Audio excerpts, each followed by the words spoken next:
Good evening, fellow Amazonians. Sorry once again, I'm coming back to you.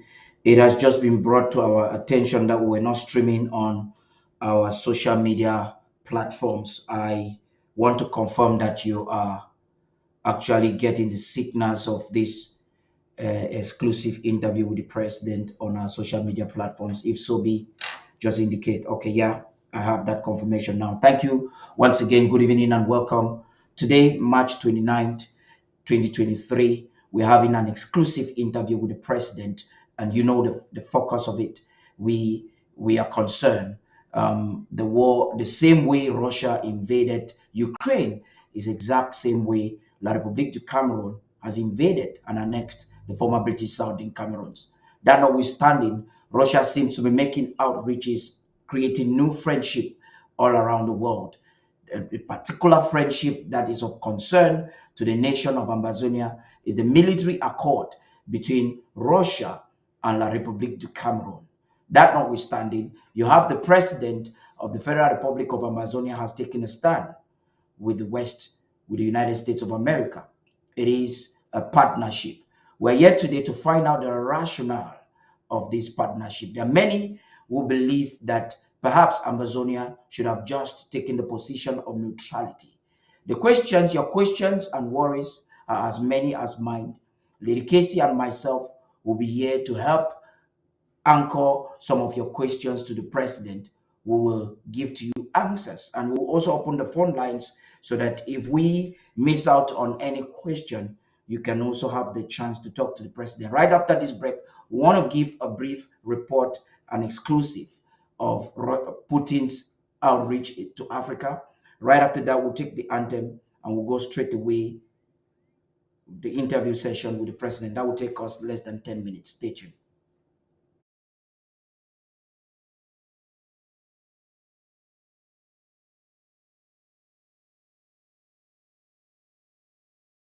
Criticisms and sanctions, Putin has continued his relentless war against Ukraine, displaying an unwavering determination to pursue his course of action. However, recent developments suggest that the tides may be turning. In a groundbreaking move, the International Criminal Court issued a warrant for President Putin's arrest on March 17, 2023. This has caused observers to speculate about the potential locations where the warrant could be executed immediately upon its issuance, raising questions about whether this could finally bring an end to the ongoing conflict in Ukraine. However, South Africa finds itself in a precarious position following this new development, as they are allied with Russia, and Putin is set to visit the country later this year to attend the BRICS summit. Welcome. This is Rain Smith, and you're watching the New Africa channel.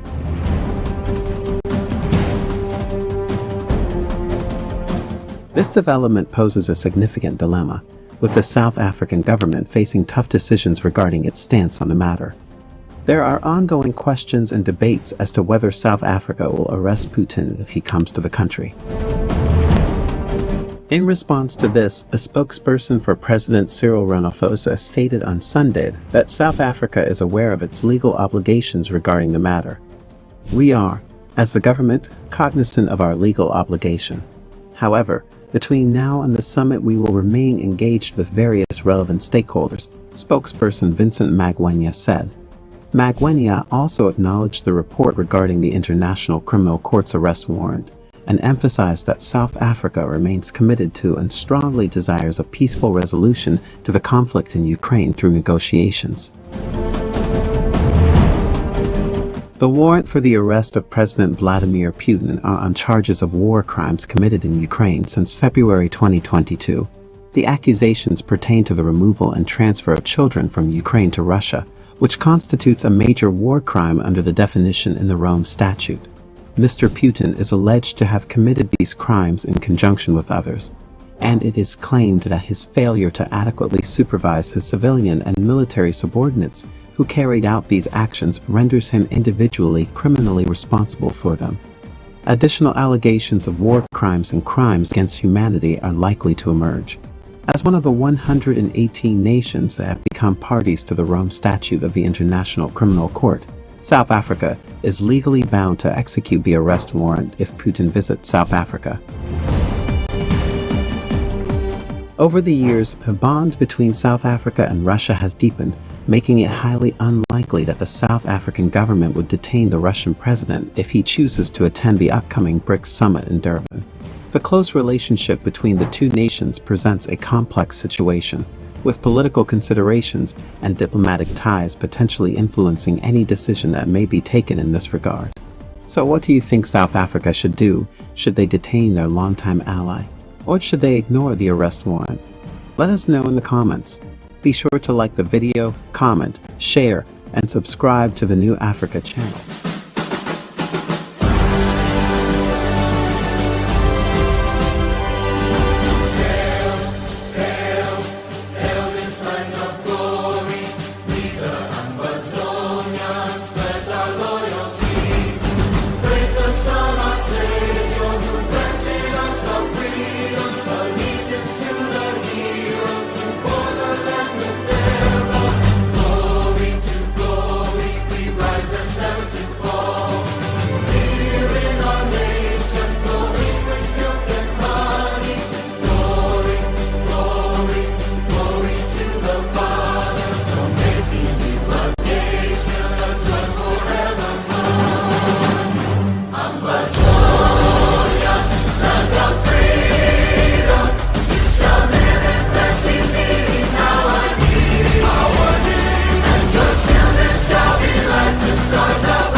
Lady Casey, good evening and welcome. From the video we Thank you, just watched, it's buddy. evident that Putin has not been arrested. The president is already waiting. I don't know if you would like to just comment the questions. Good evening and welcome, Okay, Mr. President. Good evening, Paddy. Good evening, Miss Casey, Lady Casey. You are. It's been a long time. Thank you for having me. you're welcome, Mr. President. And thanks for joining us on ABC for the short notice to clear some of the air about so many things that is happening. We understand the diplomatic field or ground is now very slippery, it's sensitive, a lot is happening, and we also know that some of the efforts that you have made have been put to test diplomatic wise.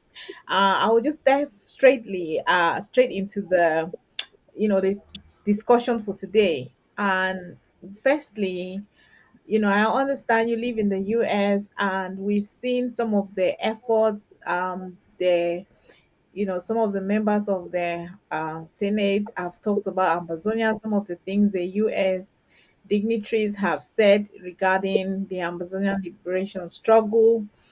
Um, I also know that there is an relationship, a partnership with the United States, and we understand that you are keen on maintaining this shared partnership with the USA.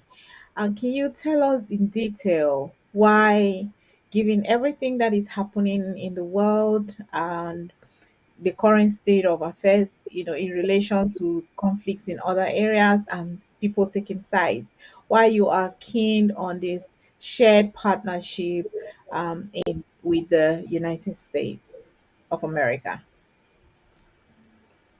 Thank you, Lady Casey. Thank you, Amazonians. Thank you for making time for this discussion.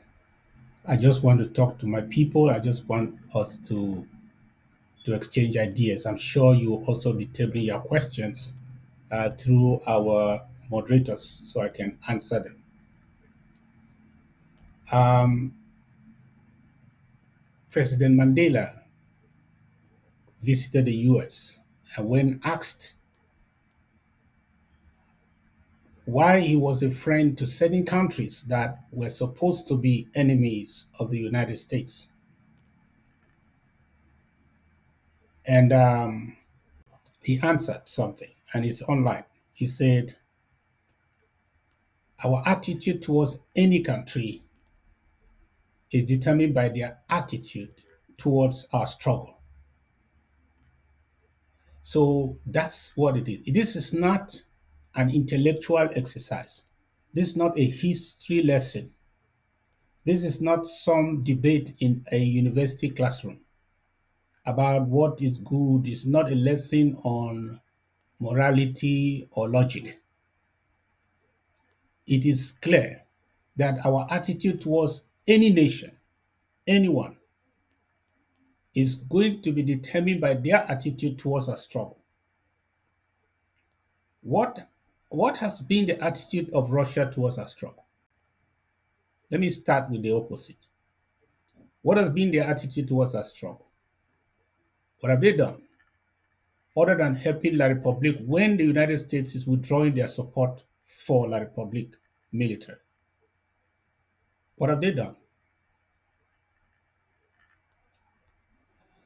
But on the other side, just the fact that the United States has given us a space and is even uh, mobilized the international community by their action, by their leading actions to sanction the government of Paul Biya and to make for the Senate to take its own time, not to solve their own problems, but to pass resolutions directing the instruments of government towards a resolution of our conflict. That is concern. Those are resources they're putting on in place. And giving us giving us the facility to carry on our endeavor and making it very clear that this problem can only be resolved through uh, genuine dialogue and negotiation, and going behind to make that possible. What has been on the other side? What has been the attitude of Russia? If not to sign and renew their military pact and supply them with weapons and trainers and get Wagner Group to come in, creep in through so-called NGOs, provide military support when the West is tactically withdrawing their support from that junta so as to continue killing our people. Now they have supplied more weapons to La Republique since the the signing of that treaty with Russia I think in April 2022. So it is simple. I am not here for some um, uh, debate on international law or history, but the attitude of the United States towards our struggle makes it incumbent on us to stand with the United States because they stand with us. We should not mistake uh, people being dragged to court for allegations of breaking American law to be a lack of support of the United States for our struggle. Come on, we should be reasonable and we should see it for what it is. Thank you.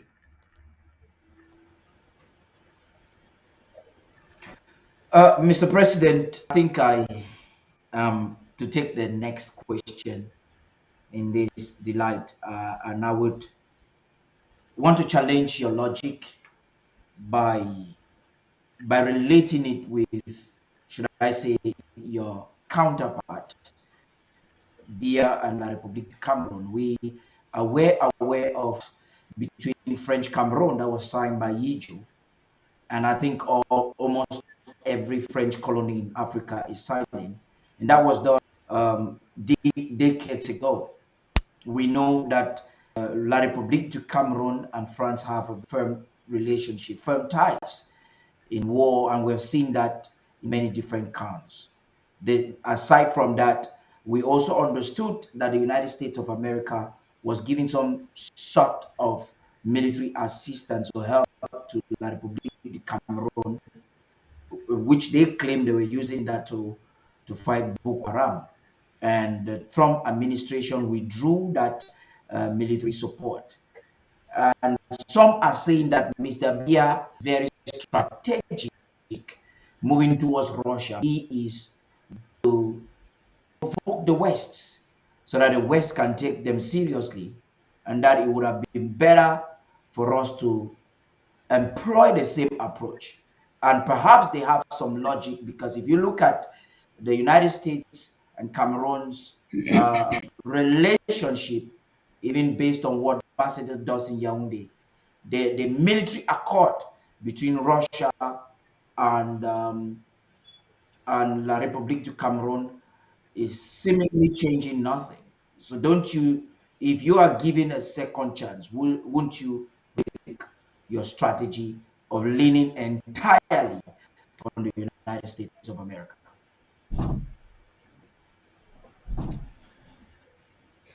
If you understand the geopolitics of the French African Mr. President, countries, there's a right? challenge with. Is it from my end or your end? Are you hearing me? Are you with me now? I can hear you. No, I think it's okay now. Yes. Okay. Okay. Yes. Okay.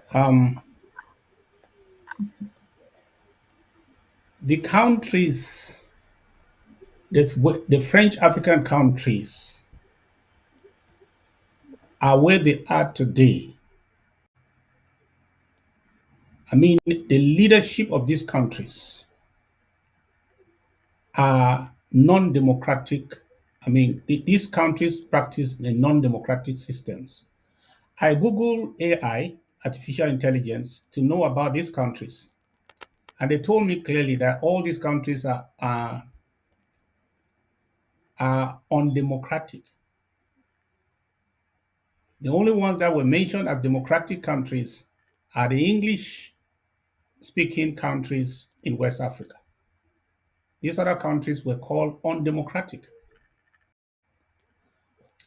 They have been, they have never practiced democracy. They have suffered from a policy that was put in place to determine who leads these countries, and that they work for the interests of their treaties that were signed in the late 50s to deliver these countries permanently to the metropolis, to the European colonial masters.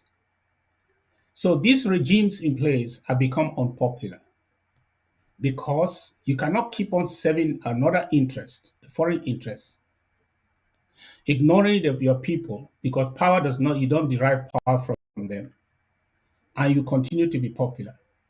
They use every means to crush opposition, and it comes a point where you cannot crush everybody because 80% of the population of these countries is less than the age of 25. So the pressure is mounting. And the countries could not really support them. I mean, their colonial masters could not use the recruits they used to maintain them in power. They could not kill with impunity and cover their tracks. So they find themselves in a very difficult situation to support a system that is undemocratic just because it is serving the interests of the French, the European metropolis. So here is the thing. The real situation now is that these countries feel abandoned because the people are pressuring them. And on the other hand, the people who used to give them all the methods they used to maintain them in power can no longer do so today in this age of technology and information. They cannot do so with gross impunity as before. They cannot cover their tracks. So there is a disengagement. They want to not do it the way they used to do it again. So they feel abandoned. When they go to Russia, they are going so in desperation. When this when La Republique, when Chad, when Central Africa, when Gabon, and when all these countries are moving away from the French, they are not doing so for any reason but for out of desperation, because the pressure is mounting under their feet, and the French can no longer send mercenaries to eliminate and kill thousands of people who are now disenfranchised, who are disgruntled, who are the victims of a system that has not worked for them.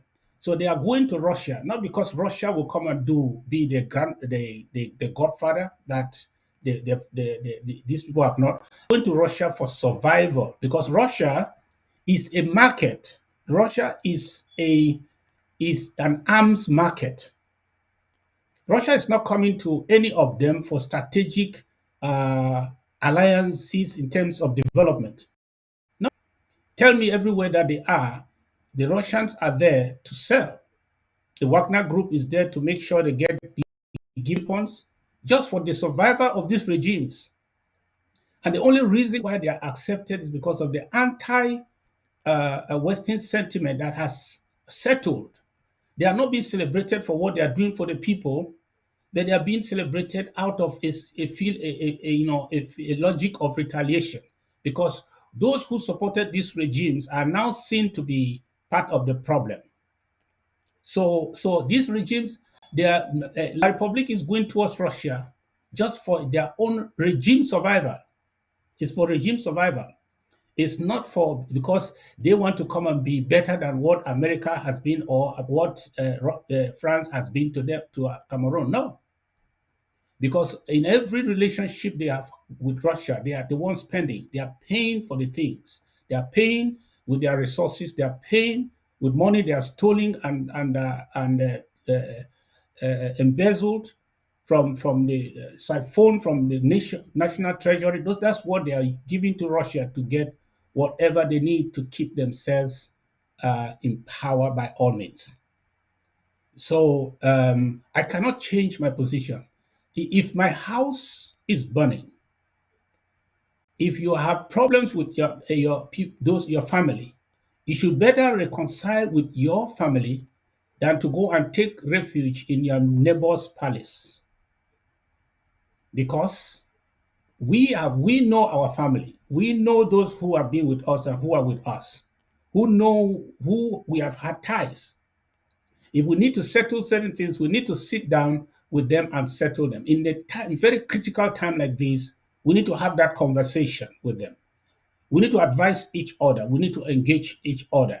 Then we cannot move to a neighbor's palace, uh, whether in protest or for whatever reason, because that is short term and that is unpredictable.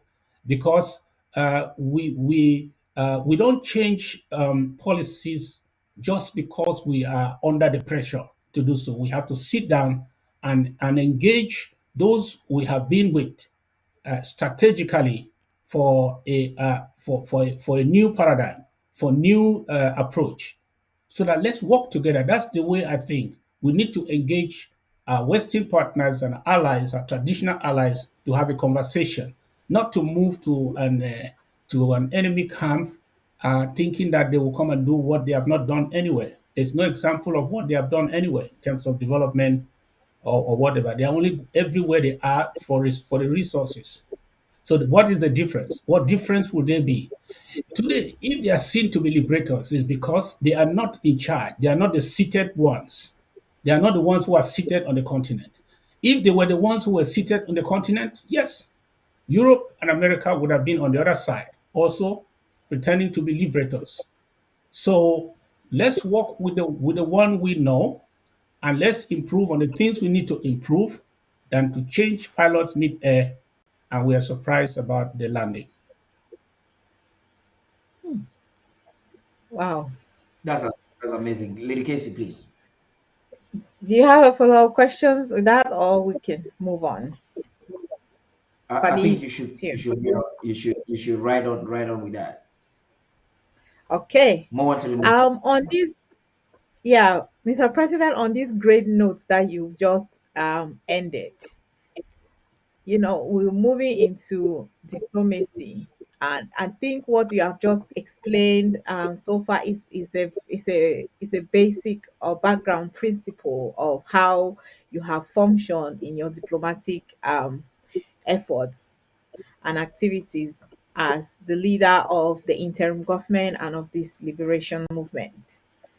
We also understand that diplomacy and the effort you made is not always a public conversation, but Amazonia, our people are like, oh, things are quiet, nothing is happening. We know you started building relationship in your diplomatic efforts during the Swiss mediation process before La Republic pulled out.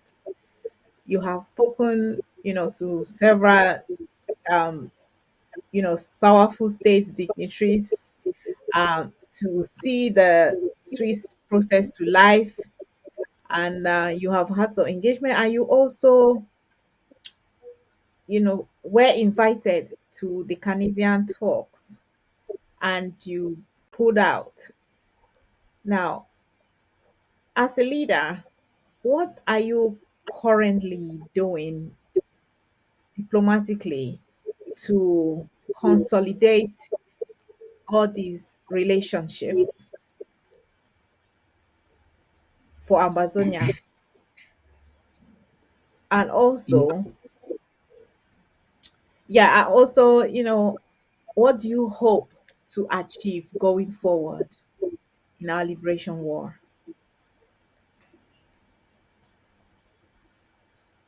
um, thank you, Lady Casey. Uh, Diplomacy is not for public consumption. It is building relationships and leveraging those relationships to achieve uh, our national objectives or interests.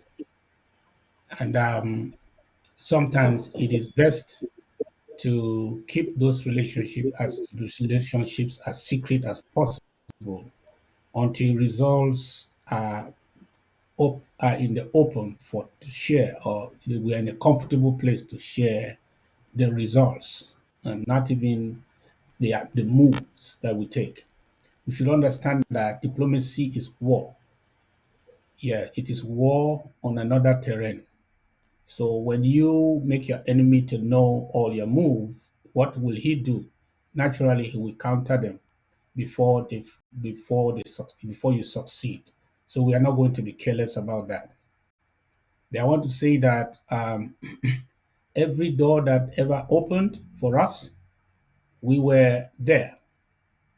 We were very instrumental, like that of the Swiss. We were there.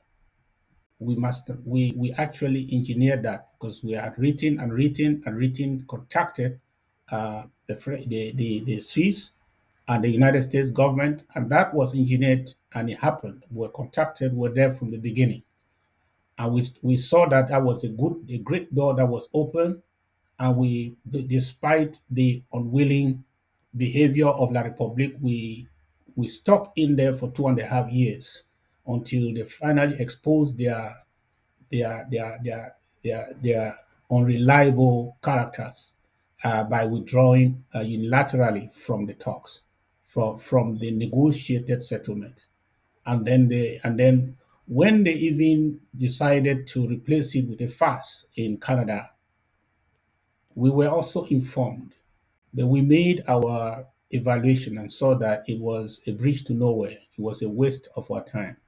And I did not hesitate to inform the Canadian government that this is a bridge to nowhere.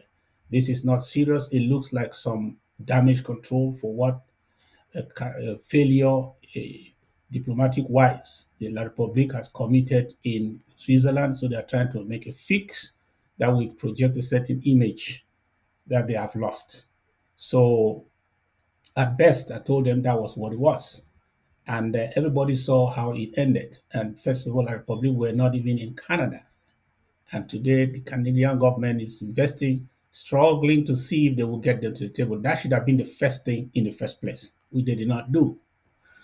we will not waste our time in this liberation struggle. We will not waste resources and time and effort doing something just for the cameras, just for the gallery. No. Any day the interim government is involved in anything, in any move, it means we have carefully calculated that it is for the best interest of our people and the struggle.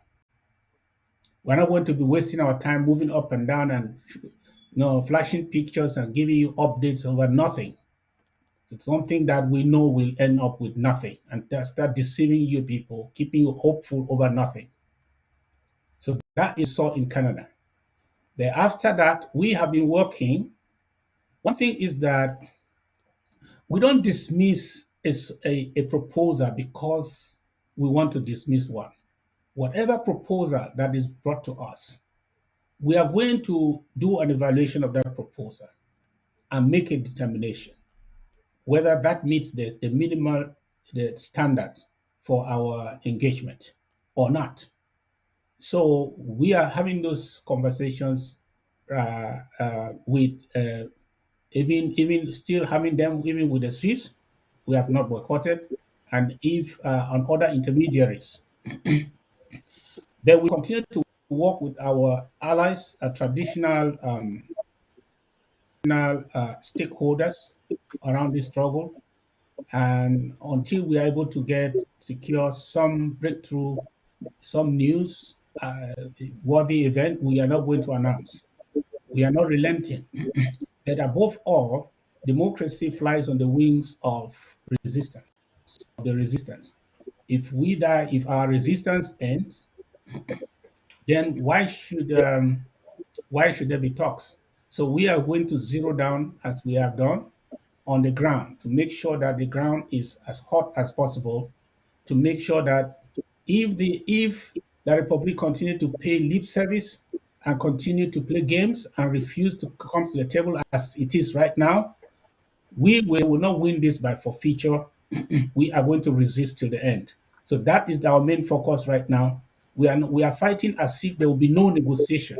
But if negotiation comes, we shall talk as if we have stopped fighting. But we will never stop Hmm. until victory comes. That's amazing there. Mr. President, I'm still with you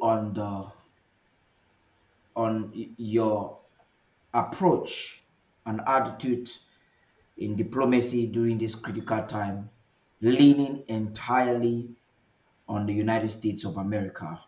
Some have argued that considering what diplomacy is about, some say that there are no permanent friends, but you can have a permanent interest.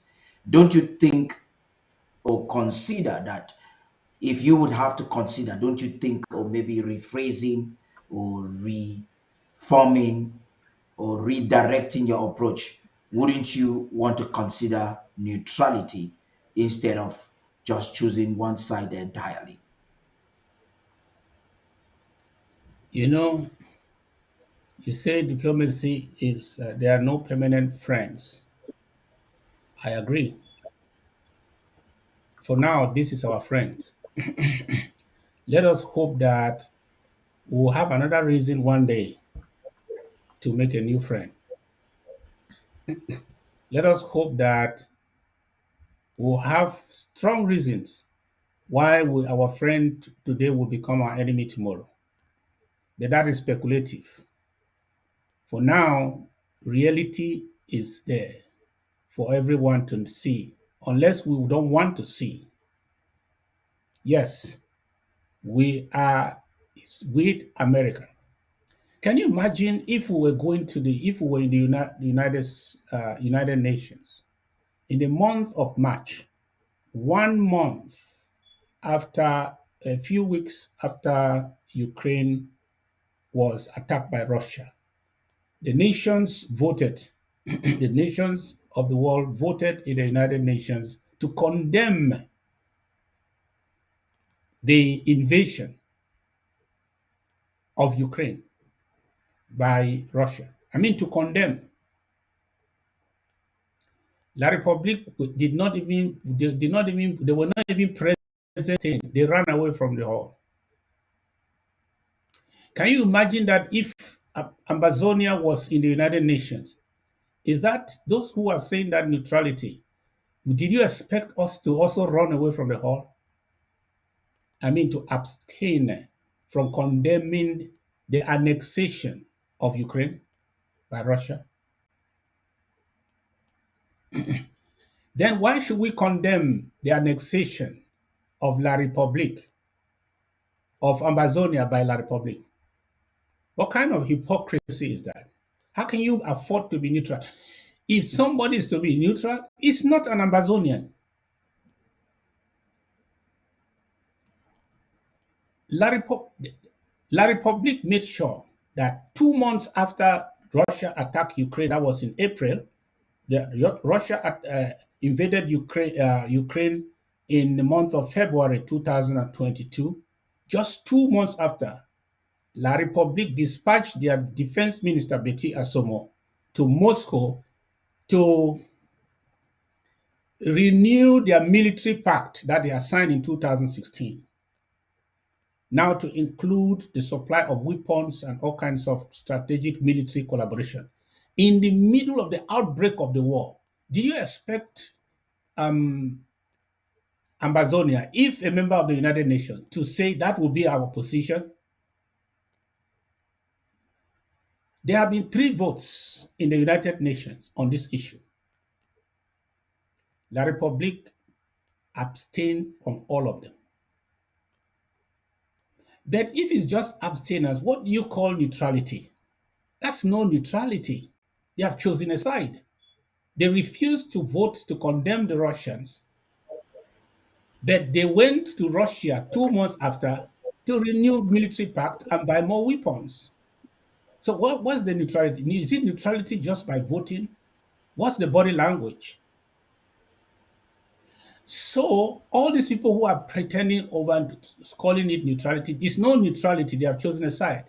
In a bipolar world, there's no neutrality. You either belong here or the other. That's it. You have to make a choice. It is part of a political destiny of a nation to make a choice. Where is the non-alignment today? Where is it? Think about India and South Africa and the rest. You now see what a coded name for neutrality is actually choosing the other side. Is working with the other side opposite of your traditional allies. That's what that's what is usually packaged as neutrality. It's not. Where's the non-aligned movement? Tell me anyone who was in the non-aligned, including Brazil. Where's their position today? It's Russia. We are not going to take that kind of hypocritical neutrality. We have chosen a side, and that's where we stand. If we have any reason for the best interest of Amazonia, that our friends today should not be our friends, then it will be then we will not be speculative on this. The attitude of these people towards our struggle, our people, our suffering, our structures demands that one good turn deserves another. If we were in the United Nations, we would have voted all the 3 times. The second time they voted was to remove Russia from the United Nations Human Rights Council, where Cameroon surprisingly is still one of the 47 countries. I don't know. And the Cameroon was there. How do you expect Cameroon to vote to remove Russia? They still abstained.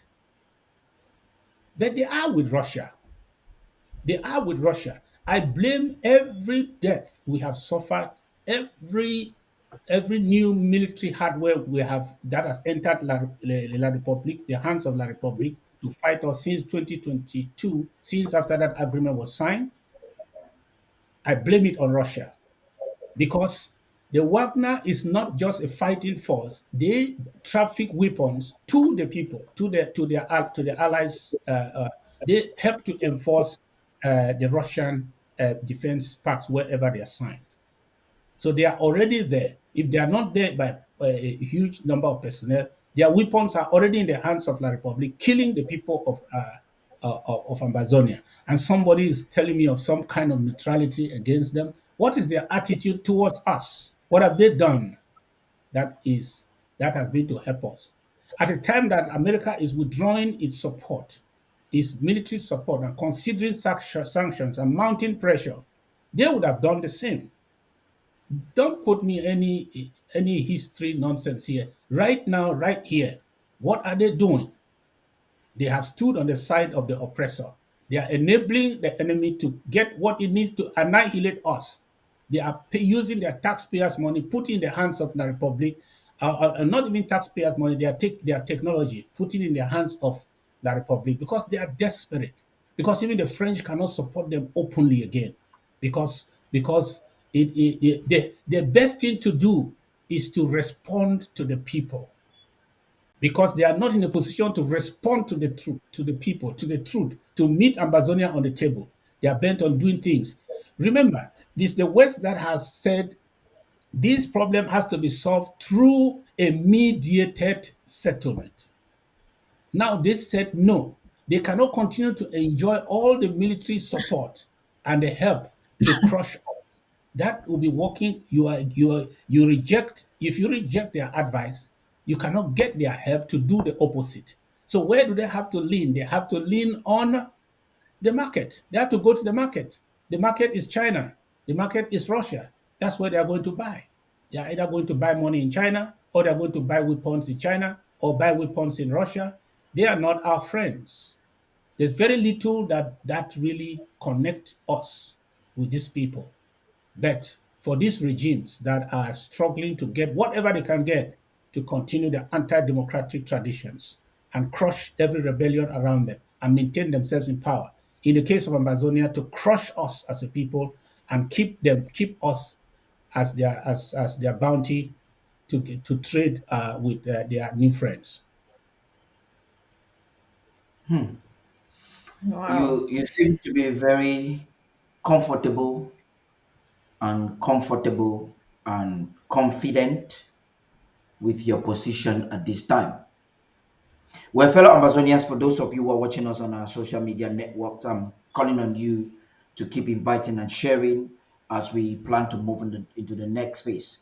Now, looking into all of this discussion that we've had with you, Mr. President, we have author and journalist Rebecca Tinsley, who places a question of doubt on the competence, dependability of La République du Cameroon as an international partner.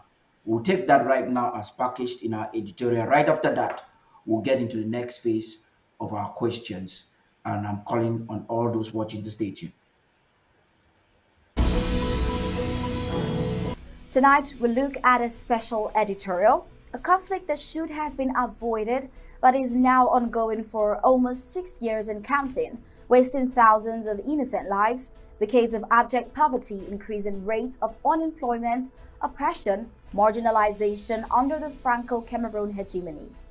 In power for over 40 years, the octogenarian president Biya is grappling with an unprecedented crisis from all angles. In this regard, journalist and author Rebecca Tinsley places a question of doubt on the Biya's Cameroon as a dependable friend within the international community. And that is what we will be examining in our editorial tonight. Delving into the article for tonight, we take a look at Rebecca Tinsley's article captioned, "Is Cameroon a reliable international partner?" She writes in this article, and I quote, "In recent weeks, it has emerged that the government of Cameroon is moving closer to the Kremlin at a time when other countries have distanced themselves.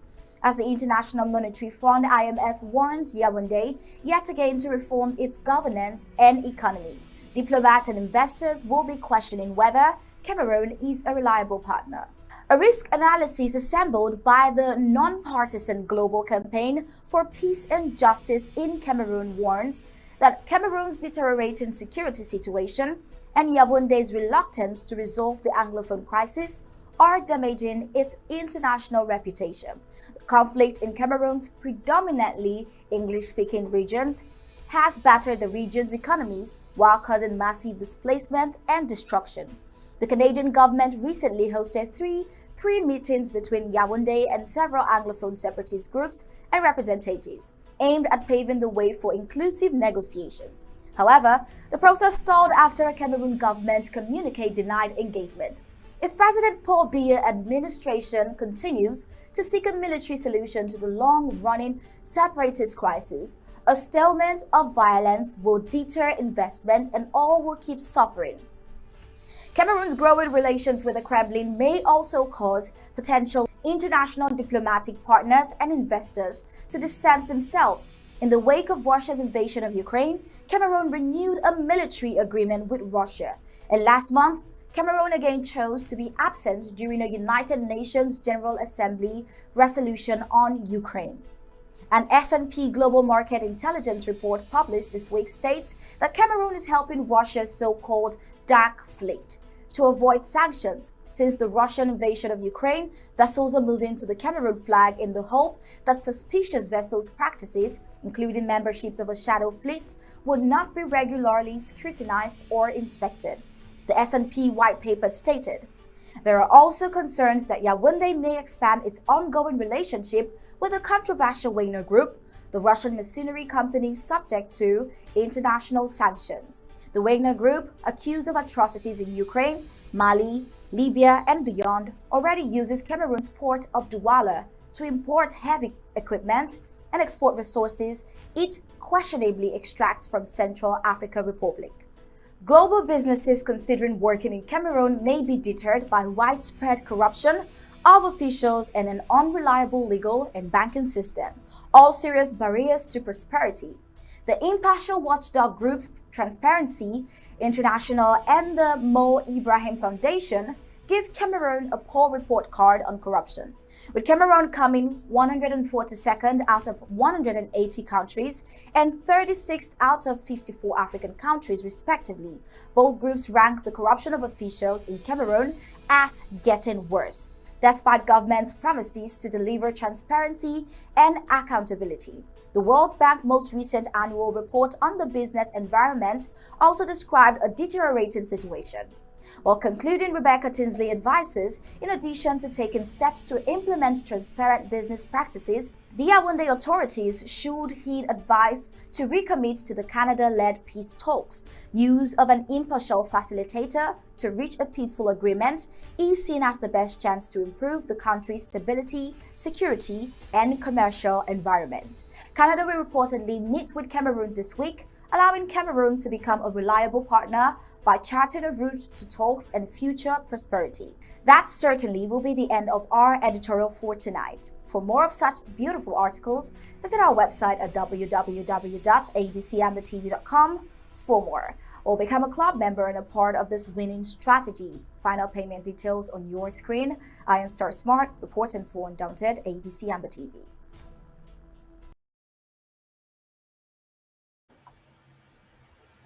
Thank you and welcome back. Mr. President, Rebecca Tinsley seemed to have made some observations like you. Would you like to comment before we move on? Yes, Ms. Tinsley is a keen observer of some of these things that are happening on the continent.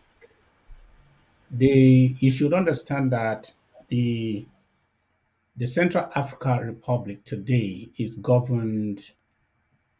supported by the Russian Wagner Group since 2018.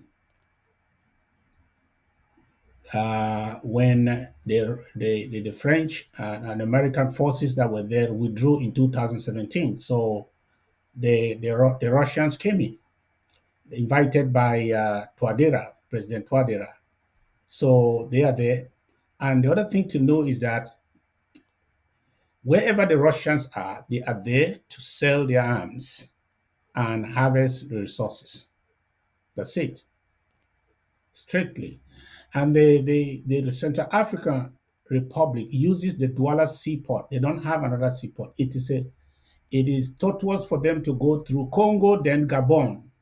So they go all the way through Baturi and Yaoundé to right to Douala.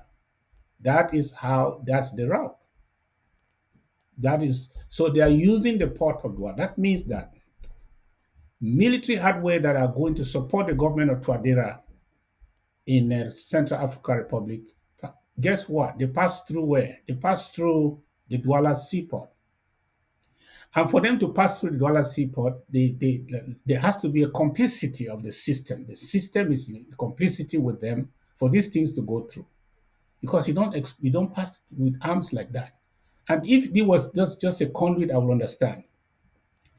Then, so La Republique is importing these arms. You understand that they cannot provide all the services of transit, all the services of warehousing, all the services without making use of those very conduits to get what they get from Russia. So Douala has become a major distribution port for Russian arms in that part of the world. So, so that is very, very disturbing.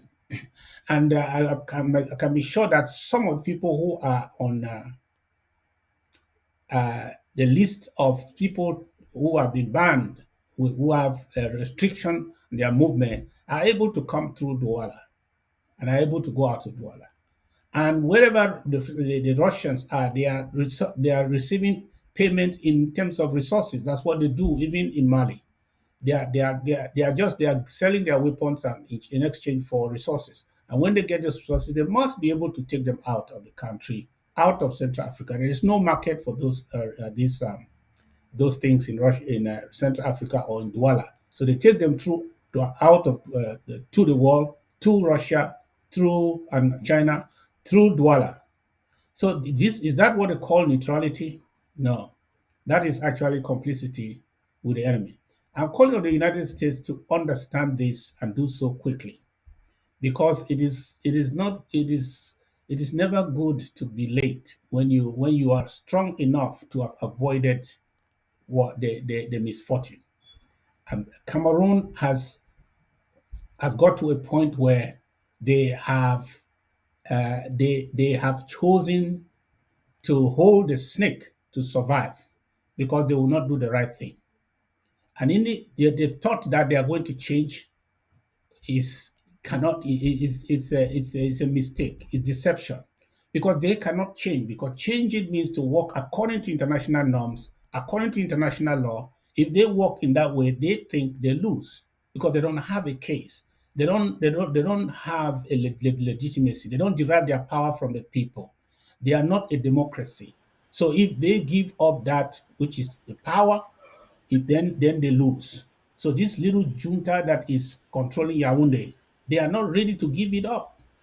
So they will lean and hold on a snake and stay above the water. So that is what is happening in our eyes. America should not wait for too long to choose the side of the people. This is my advice. As I said, we need to have a conversation with our traditional allies. Wherever in Africa, it should be understood that there is a difference between the people and the leaders in Africa. And so my advice is that America should always side with the people. Our Western allies should carefully identify where the people are on an issue and side with the people. Because those who side with the people are siding with the majority. And those who side with the majority side with the future. If the people are clamoring for change, stand with the people. If Amazonians are crying that the law should be interpreted, the treaty of the United Nations treaties and resolutions should be interpreted, side with the people, because the people ultimately win. If you side with the little group of oligarchs and ruling class that is there just protecting themselves and to preserve themselves in power, then you will eventually be seen as a part of the problem, as an enemy. If you side with the people, you win, because the people will ultimately win every revolution. What's happening in Africa today is a revolution. It is a second wave of decolonization. The first decolonization was incomplete and unsuccessful. It was a phony one. Today, the people have reason to know that they were not decolonized, they were not empowered, they were not independent. So there is a yearning all across the board. And those who identify this and stand with the people, they are the future. Those who hang on this embattled dictatorship or quasi one party governments here and there, military juntas that have been planted to serving, no matter how good they served you yesterday, today they have become obsolete because you must incorporate the people or that will not last. My conversation with our traditional allies is listen to the people from Nigeria to Mali. Listen to the people and side with the people because they are the future. If you hang around with all those leaders, uh, uh, uh, uh, those ossified leaders that are there, they are going to go. They won't succeed. The people will either get them out by any means, side with the people, and you're sure. But what Russia and the East are doing right now, they are not coming to side with the people. If you look at it across the board, they are coming to side with the regime. They are coming to provide some needed help to those regimes that want to survive. That is not the future. Amazing. You're actually telling the United States of America, though you have done much, you can still do more. Do not be caught too late heavy. Lady Casey, please.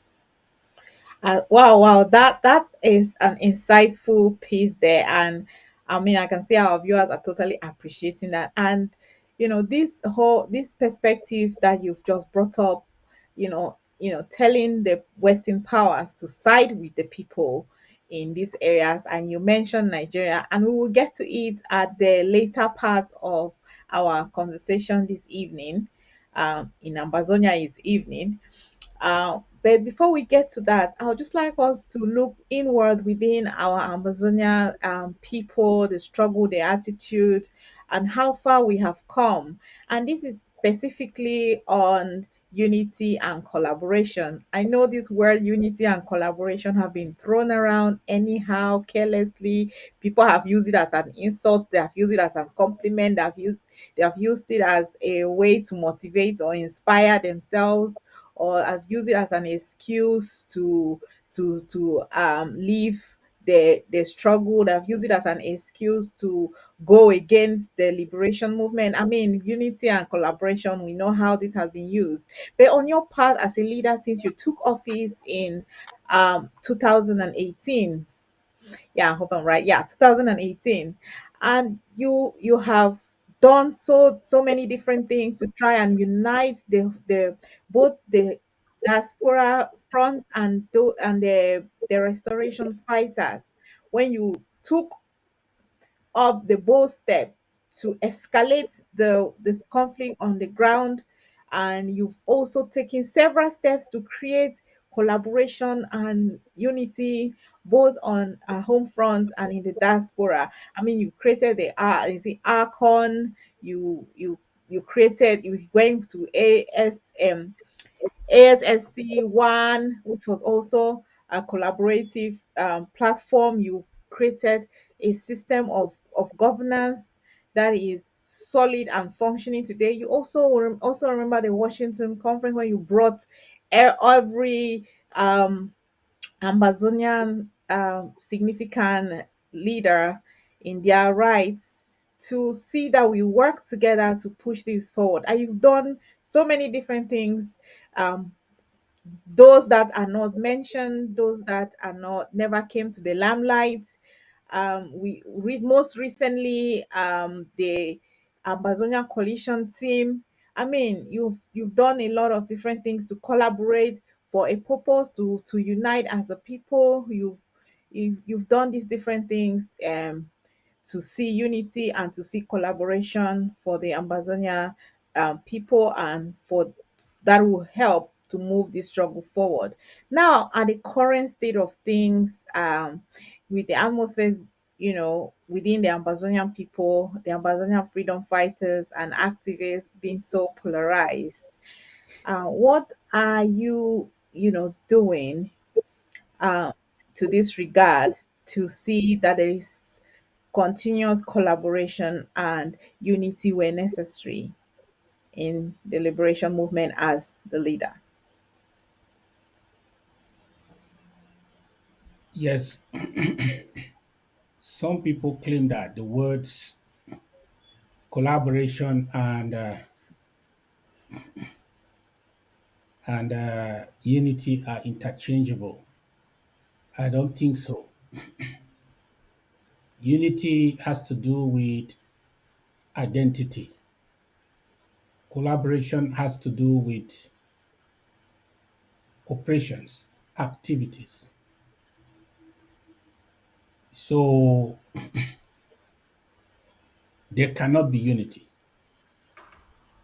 because it has not been found anywhere in any revolution. So we are not going to be the first, where we all of us come together to identify as one organization. That's never been.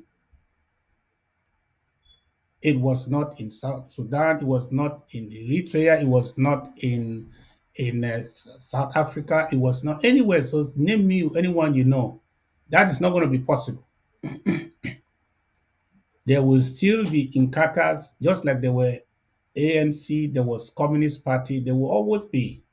So anybody who says that until all this dissolve and identify with the ANC, then shall there be, that means then that we are talking about unity. And some people say that is when the revolution will be taken serious. I said, are you kidding me? That is not true. On the other hand, collaboration is possible. And until we find what we can do together, we cannot collaborate. Because collaboration is an operational thing, it's a functional thing. It has to do with activity, what to do. We must identify what we want to do together to collaborate. All these empty talks about collaboration sometimes are just some social media political positioning that is waste. Is just, when I think of it, when I look at it from the essence, it's a waste of time because we can collaborate. Let me ask you a question. What has a fisherman got to do with a footballers association? If footballers have their association, what has a fisherman got to do there? Or a carpenter? No. Only among carpenters shall there be collaboration because they have something to do in common, either to fell trees, to saw trees, to buy wood, to work together and supply together and so on. They have something to do. Same too is collaboration.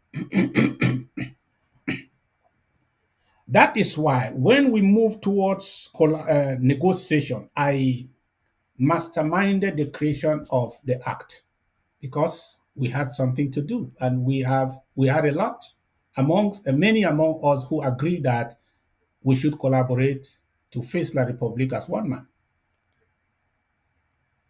and that we have to negotiate with La Republique. We agreed on the principle of negotiating with La Republique under the presence of a third party and have a mediated settlement. Those of us who agreed, we collaborated. Why the collaboration failed in Canada, it was not because we suddenly changed our approach. No, we still stand for collaboration. But the thing is that in Canada, it was an invitation to talk to La République directly without a mediator. Remember, Canada was not the mediator. Canada was a convener of the meeting. I got that expressly from the government of Canada, that they were only conveners. So that means that it was a trick to bring us face to face with La République without a mediator. It's the same as traveling to Yaoundé and talking to them without a mediator. So I said, those who can do so should go ahead and do so. I don't trust La Republic, and sure, they don't trust me. So we need the presence of a mediator so that it has an international significance. La Republic is trying by all means to, to make this an internal affair. We know it is not, and even the world body, United Nations, knows it is not. So if it's international, it will need an internationally mediated settlement. So I said, if that is the case, I don't collaborate for the collaboration's sake. I collaborate to do what I want to do that you two want to do. I don't want to talk to La Republic on a one-on-one. If you want to talk to La Republic on a one-on-one in any corner of the globe, go ahead. I will not be there, not because I'm against collaboration, but I'm against collaborating to do the wrong thing. I will collaborate to do the right thing. If the Canada initiative meets the standard, I will be there. And this is the standard I told them. I don't trust the Canadians again. Let me say it one more time. I don't trust the Canadians since they said and published in their website that the objective of their initiative was to bring peace in the southwest and the northwest of the Republic of Cameroon. So they showed us clearly that there were no mediators. They were there to actually carry out an assignment given to them by La République du Cameroun. So I don't trust them to be a mediator. But to make that get to the standard that I can change my position is this. I had said it before, so let me say it again. The Swiss must become part of the process and become co-mediators. Since Canada has expressly said their intention is to help La République to get back their provinces, we cannot trust them enough. And Amazonians can't trust them because they said it. Some people told me that they said it was a mistake. I said it's not a mistake. Sometimes your enemies will make mistakes so that you can know exactly what they think. They will call it a slip of the tongue, but it is not. When you take time in diplomatic parlance and you write and edit, you know what process writing takes for the matter to get to a point where it is authorized and published. It was not a mistake. So we are saying that America should get involved in this process just to sanitize it. The Swiss should get involved in this process probably because they know a little more how to do this. If somebody is saying it's a mistake, you did not even start, you made a mistake. Then how many more mistakes are you going to make? Let the Swiss join this process and help the Canadians. Then we can give them some trust. But America, without your leadership, I think you have learned after 2 years of waiting with us to bring La Republic to the table that it will not work. So we need America to be probably the conveners, the facilitators to make this a successful initiative. So that is where we stand. For collaboration, we are going to collaborate, but we must find what to do.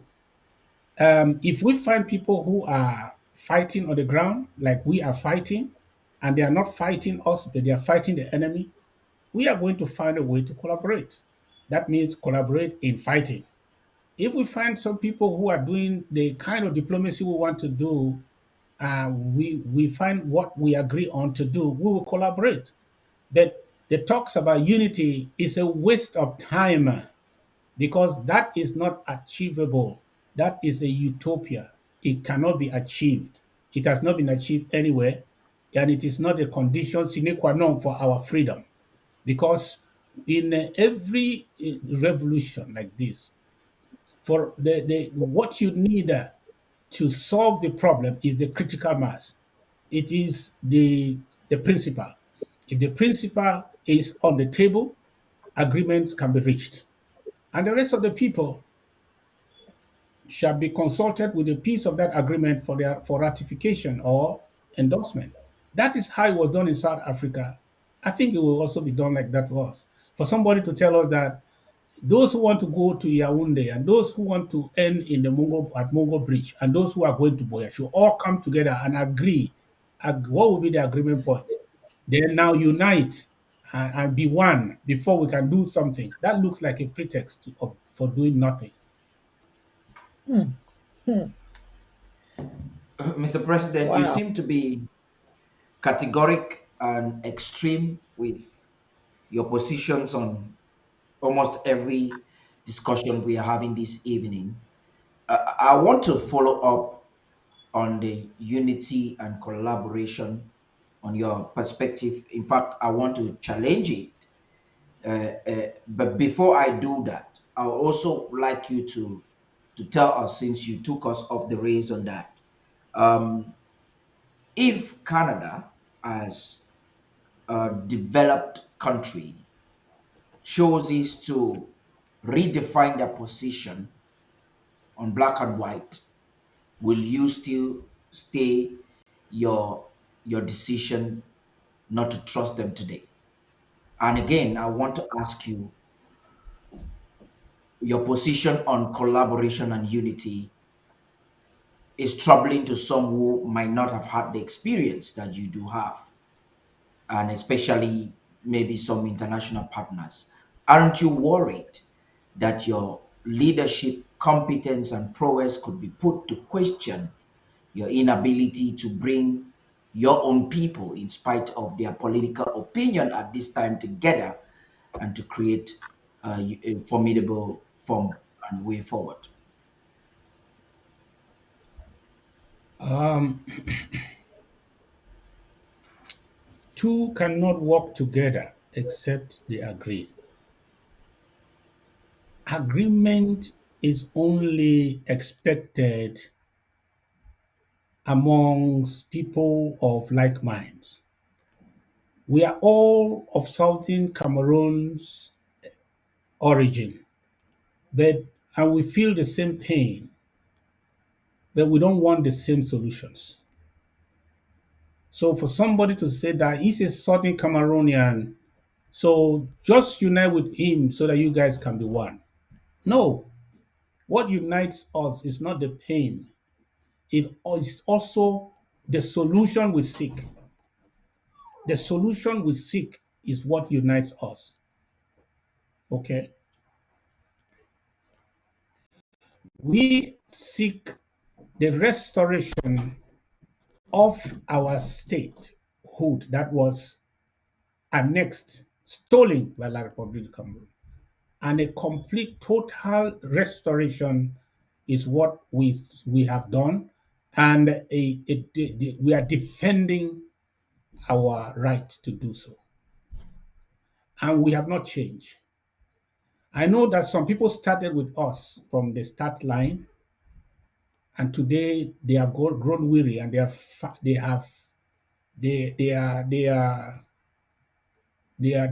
thinking of other solutions. We have not. So we are going to work together with those who stand on the side of the Republic. We should not be deceived. Anyone who does not agree with the total restoration, that's the trick they are trying to get us into. Anyone who has abandoned total restoration or the position of an independent Southern Cameroon, that person has actually joined La Republic. Because what is La Republic standing for? La Republic is standing for a decentralized, decentralized. I don't know what that nonsense is. Something a decentralized, centralized government, special status. That's what it's standing for. If you call yourself Ambazonian instruction, and that's what you believe in, that somehow a certain fix that will keep us on part of La Republic, you still call yourself an Ambazonian because you can tolerate a blue and white flag on your shoulder? No, you are not. You are actually on the La Republic side. There are as many as are standing on this side for Ambazonia, for what we have done since 2017. We will collaborate. when the time comes, when we have something to do. We should be able. We should be able. But those who have changed their minds, they don't expect me to collaborate with you. If we are going to a journey and you have suddenly changed direction, how do we collaborate? How do we collaborate when you have changed your direction? When you have stopped going, how do we collaborate? We collaborate with those who are still on the journey, still going. We shall collaborate.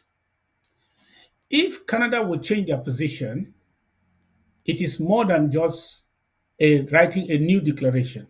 I have said that. The mistake had consequences. Whatever they call, if it's a mistake, I said it wasn't, but if they insist it was a mistake, it has consequences. The consequences are that we have lost trust in their leadership as mediators. To restore that trust is more than just a declaration or a correction of their declaration. We have to introduce another party that will help to sanitize the process, that will help to guarantee our fears. We have to. That is how, that's why I went ahead to prescribe that Switzerland must be part of the process. Because up to now, they did not give any reason why they left the Swiss. No, they did not say that they left the Swiss process because the Swiss were found to be impartial, partial, or they did not trust the Swiss. No, it was not a question of trust.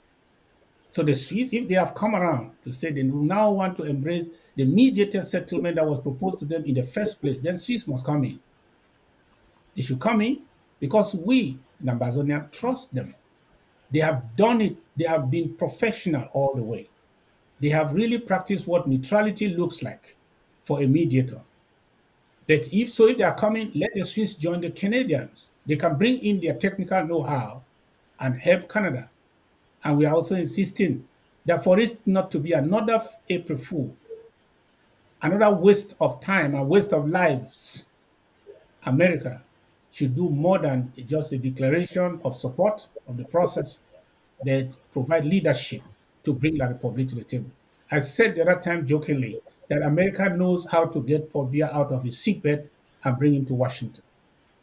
So going by that, they will be able to get whosoever they want to get to come to the table, and that process will be successful. That's amazing. Wow. Thibault Nach is actually a friend to our nation and to our liberation movement.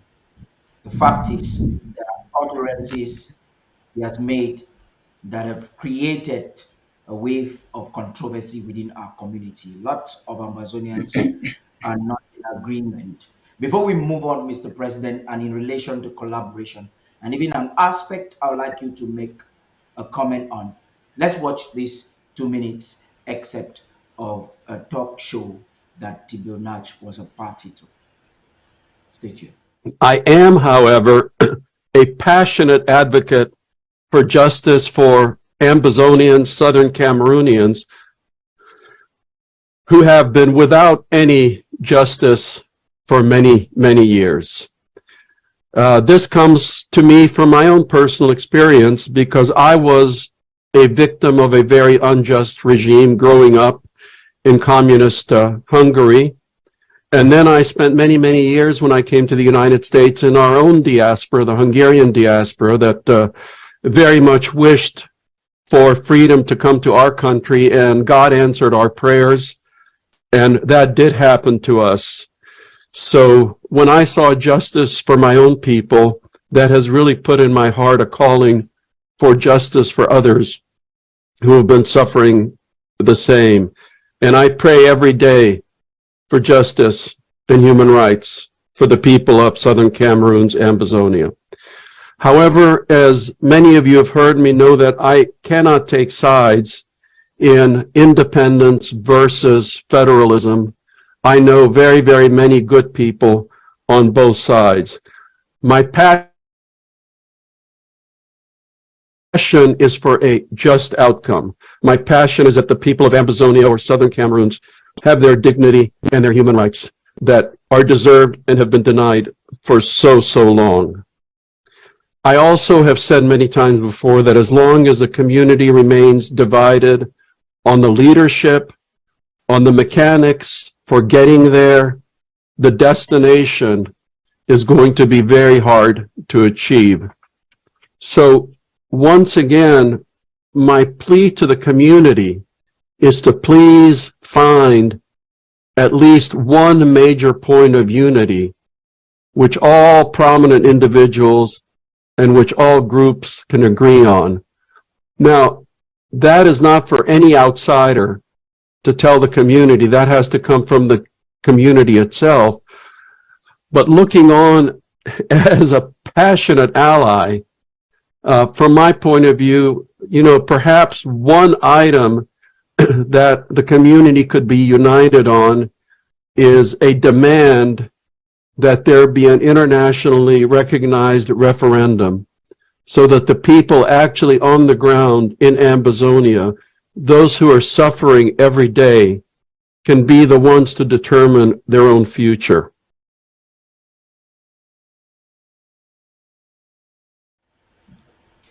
Mr. President Tibonaj, from his words, he says he's a passionate ally who is definitely passionate towards independentists, passionate towards federalists, and passionate to the fact that he would want an internationally recognized referendum so that the people on the ground who are suffering the brunt of the war can decide their own future.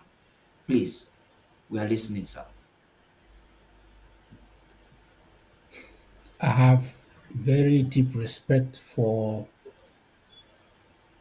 Ambassador Tibonaj. I respect his opinions and his passion. I celebrate his passion for our suffering masses and his private sacrifices he has made and is making to help us forge our way forward.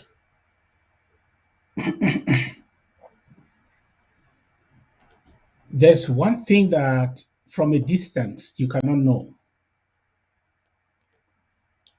We all have a point of agreement. We that stand for the independence, of the restoration of our independence.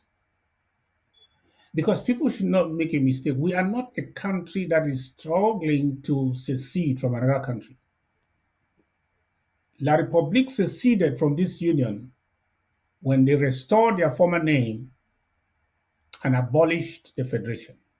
That was the bedrock of our experiment as a new country, the Federal Republic of Cameroon. So they seceded. So we have restored our independence. And I want to say that for those who believe in the restoration, we don't disagree on that. We don't disagree on that. And the only time there is disagreement in the room is when you bring in people who want to remain with the Republic, who call themselves federalists, and ask us to agree. Those shall not agree, will not agree. Anyone who says, I agree with federalists and I also agree with the independentists, will obviously come along with the idea of a referendum. Now, here is the thing. This is the attitude of trying to prescribe solutions before you get to the hospital. I am saying that this matter shall be resolved on the table.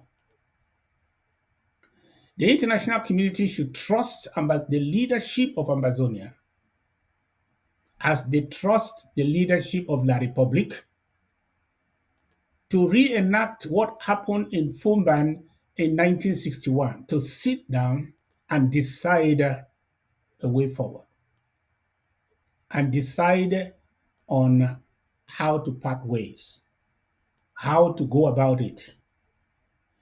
You don't want us to come and give you all the solution, our goal, to come and tell you all the strategies we accept and what we don't accept, tell you everything before we can succeed. No. If referendum will be what the people will want, let's go to the table. So La Republic will bring their strong arguments for a federated state of what kind of what they are talking about.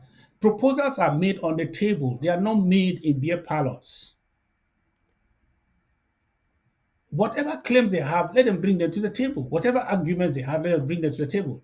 Especially their federalists that are planted amongst us. Let them bring those proposals to the table. Let's examine why that is the best. Why that is the best way for us to lose our sovereignty again for a referendum. And why a referendum now when we were never given a referendum in the rightful sense of the word? We were given a plebiscite in the first place. So why a referendum now? A referendum, as I said, and I spoke this, I spoke this, I disagreed on this with Mr. Thibault Knight. I said we're going to have a conversation on it. A referendum has always been given part of a country that wants to say so that they can determine their destiny. They can determine, and they vote. The result of that referendum becomes the foundation law for their separation or secession as a different country. Like Quebec needs a referendum. Quebec cannot be given a plebiscite because they don't have their sovereignty with them. What Quebec has is the desire to cut themselves out of Canada. So they need to be given a referendum. If that referendum is successful, it becomes the foundation law of the separation of a new state. Then you are talking to a people who have just restored their independence, which we had. If there's anybody in the among international stakeholders that say we did not have it, let me know. We were granted independence. And the vote was 64 countries in the General Assembly voted yes, and the vote passed. We were granted independence. Now, the joining has failed because of an unscrupulous partner that was to join with us. So we are for independence, so we agree. But if we don't need a referendum. That's why, because even prior to that, we were given a plebiscite because our opinion was consulted. So how do you want us to agree on a referendum today? See, anyone piloting the idea of a referendum wants something from us. He wants us to agree that we were united and that we are one and indivisible country. That is the point of departure for anyone who is talking about referendum.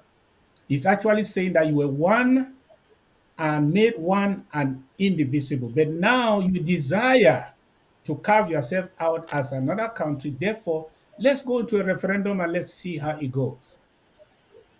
That if we were independent as it were, and today you want to ask us, after 7 years of war, what do you think you should do? Give us a plebiscite. Because with the plebiscite, you are simply consulting our opinion. Do you want to join or do you want to join? If we say we want to join, we still have the power in our hand to decide how the joining will be. But with a referendum, if you say you vote and they manipulate their votes and say you remain with La Republique, you just remain as it were. You have no demands again. When you fail a referendum, you remain the way you were. You cannot make any changes, any requirements again. You just failed. You shut up. If you continue to talk, you are an enemy to peace. They deal with you accordingly. Yes. When the Quebecois failed the referendum to become independent, they stopped. Life went back to normal. Everybody continued to submit to the Canadian government. That's what it is. That if it were that it was a plebiscite, the plebiscite presupposes that you recognize our sovereignty as a people. So you are only consulting our opinion on the issue. That's the minimum we can take. So all these prescriptions that we have to accept this before there can be a way forward. Why prescribe? Why don't you just insist that the two parties must come to a table for a negotiated settlement, a mediated settlement? We have the intellect, we have the people to sit side by side with these other people and let them give us the strong reasons why we should forfeit our independence, our sovereignty for another 60 years, then we'll have that conversation with them and let them be sure that we can come out with an outcome that they too can endorse. I don't like the attitude where people come and tell us what the solution should be instead of allowing us to sit down to bring out the solution and tell them this is the solution. Arrogance. Thank you, Mr. President. Lady Casey, please. Wow, thank you, Mr. President, for that well articulated position, Bazonia, and I totally agree with you on this perspective of referendum. And we've had a few before, and we know how that ended. And thank you for putting it so succinctly to all Ambazonians who are watching us today and those that will be watching us later. And now we want to go to our one of our closest neighbors on the other side, the Nigeria. We've seen they've had a recent elections. We've seen you mentioned it earlier when you were talking about America to side with the people. You did mention like what is going on in Nigeria, and now we are going fully into hearing what you think about, in more detail of what is happening in Nigeria and how that affects our liberation movement, our freedom fight.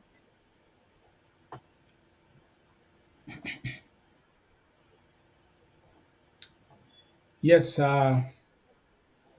every time there are elections, it's an opportunity given to the people to express their will, to express their wish. Nigeria just had one. This is not a game. This, whatever happened in these elections, especially the presidential election, was the people of Nigeria, apart from the political and the ruling class. The people of Nigeria made a statement of the direction they want to go and what they want to do. And they expressed themselves through the candidacy of one person or the other.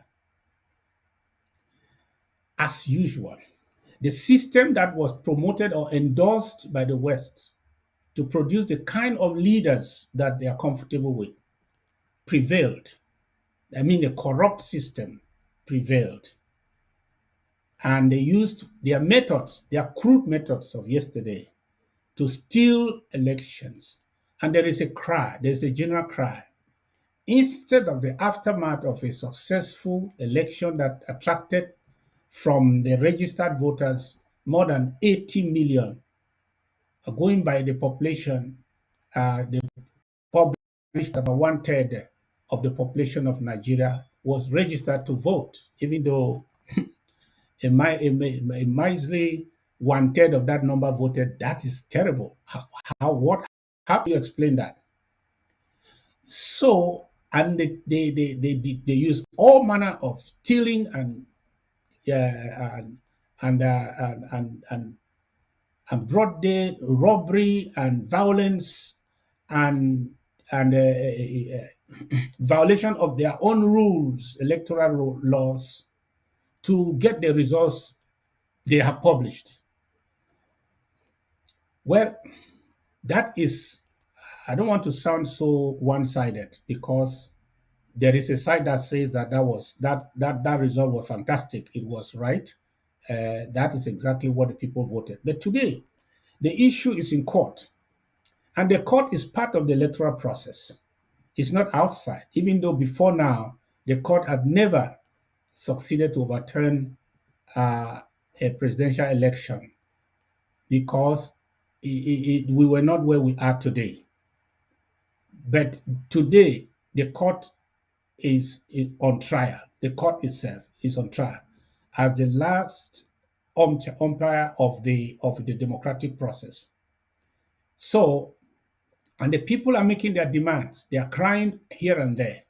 I'm saying that America should know that those cries you hear from Nigeria are not the cries of the political and the ruling class. They are the cries of the people. identify what the people want and where they are going, stand with them. Because this undemocratic class that have been that are perpetrated through violence and and corruption may succeed for a while. They will not succeed in the long run. If you want to stand with the people and not incur anti-Western sentiments, and people are surprised why there are anti-Western sentiments on the continent.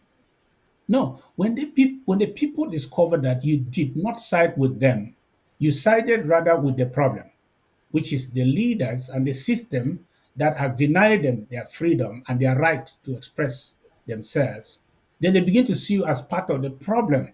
Then the anti thing begins to rise.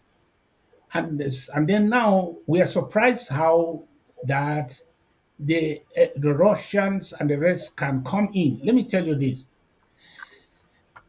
the Russians thrive on three rails in Africa: insecurity, political instability, and anti-Western sentiments.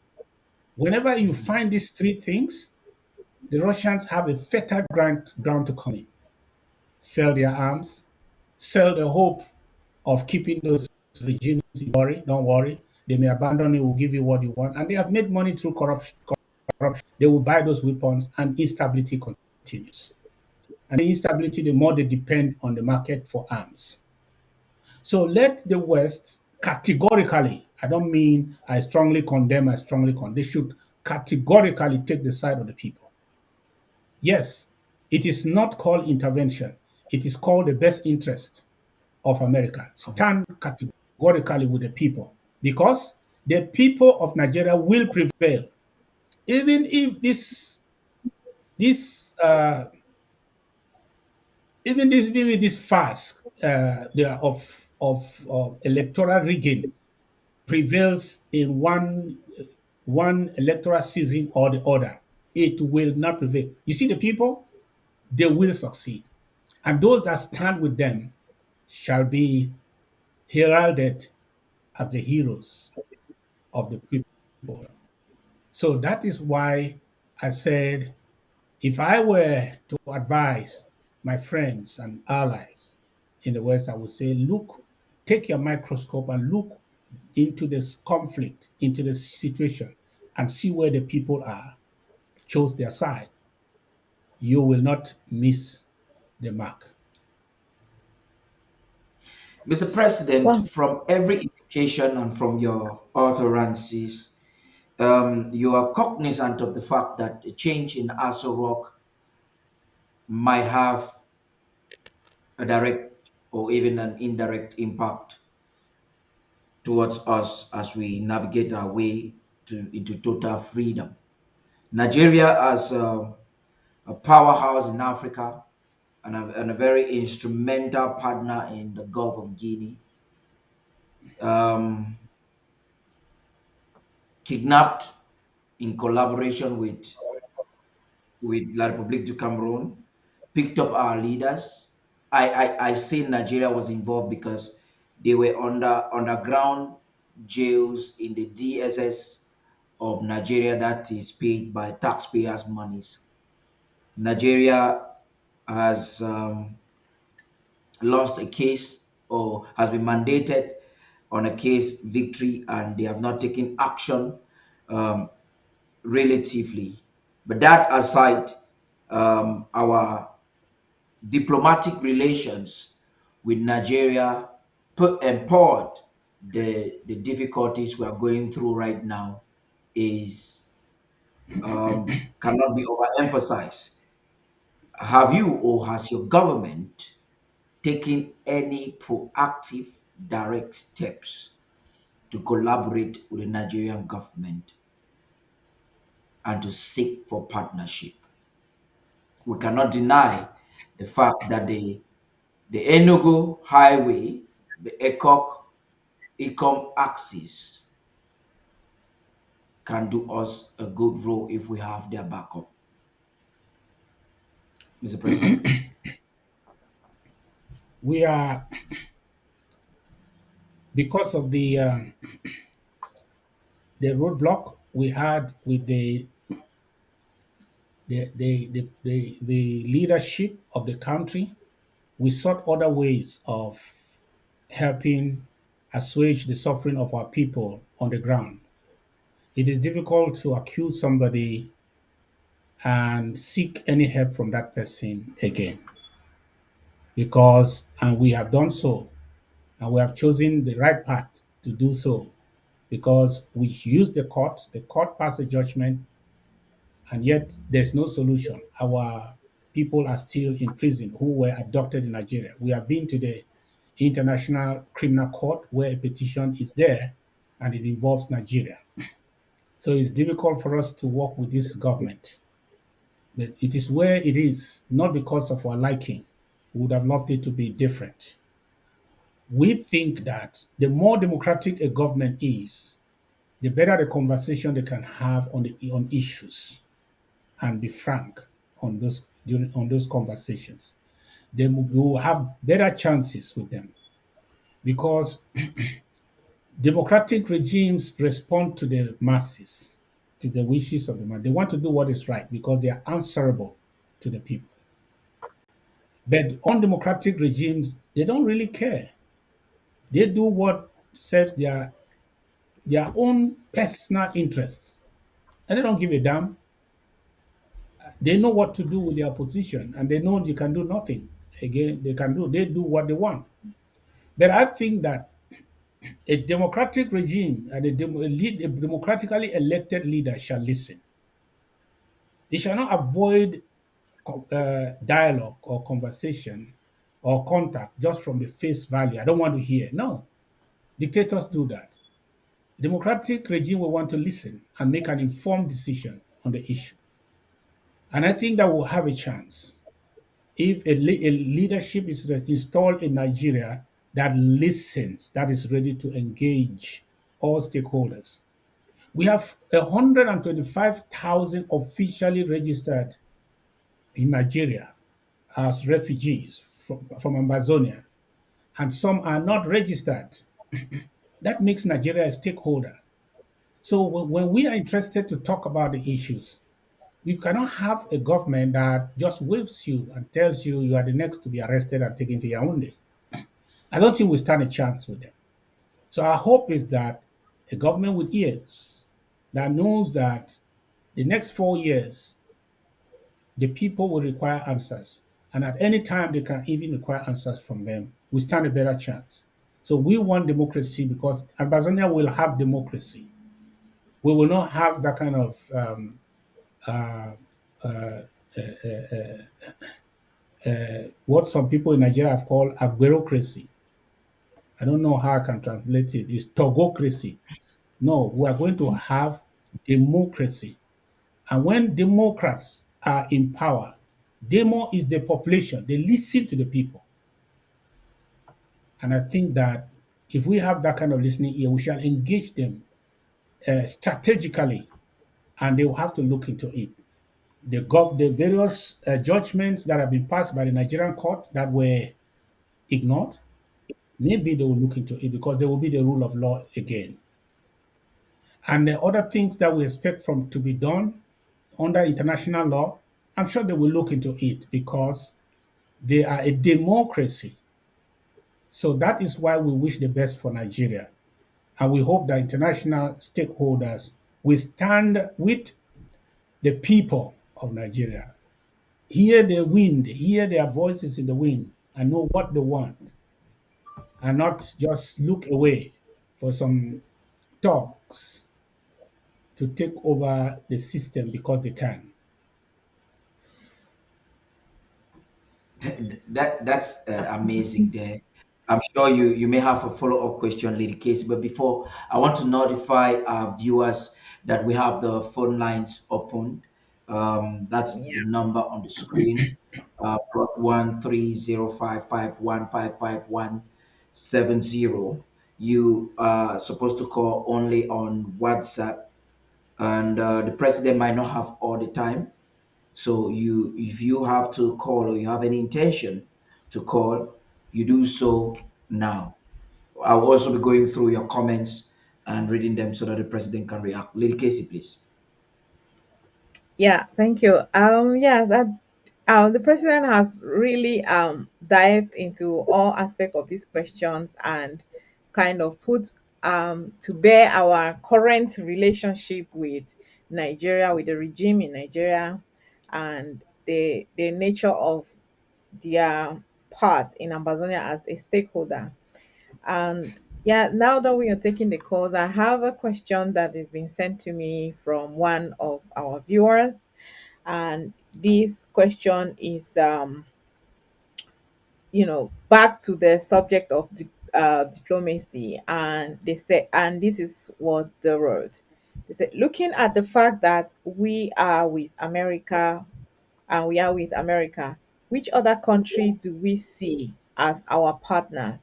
And do we see any of them recognizing us soon?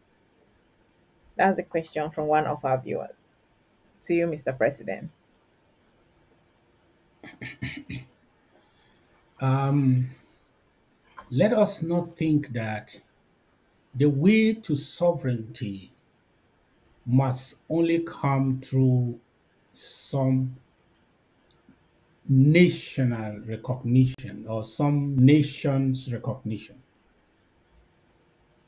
Somaliland has been enjoying its sovereignty up to now. They don't have one country that has recognized them with a diplomatic, with an embassy in their country, except except Kenya that recently announced, I think under the former president Kenyatta, that he was going to do so. I don't know if he did that, but pressure was mounted on him to stop. So we are going to, I said the other time, I made a statement, I said, we have restored our independence. And our way is, with or without recognition, we have restored our independence. Because that's the first thing. The first thing is restoring your independence and defending it. And recognition will come anytime or anytime. That's it.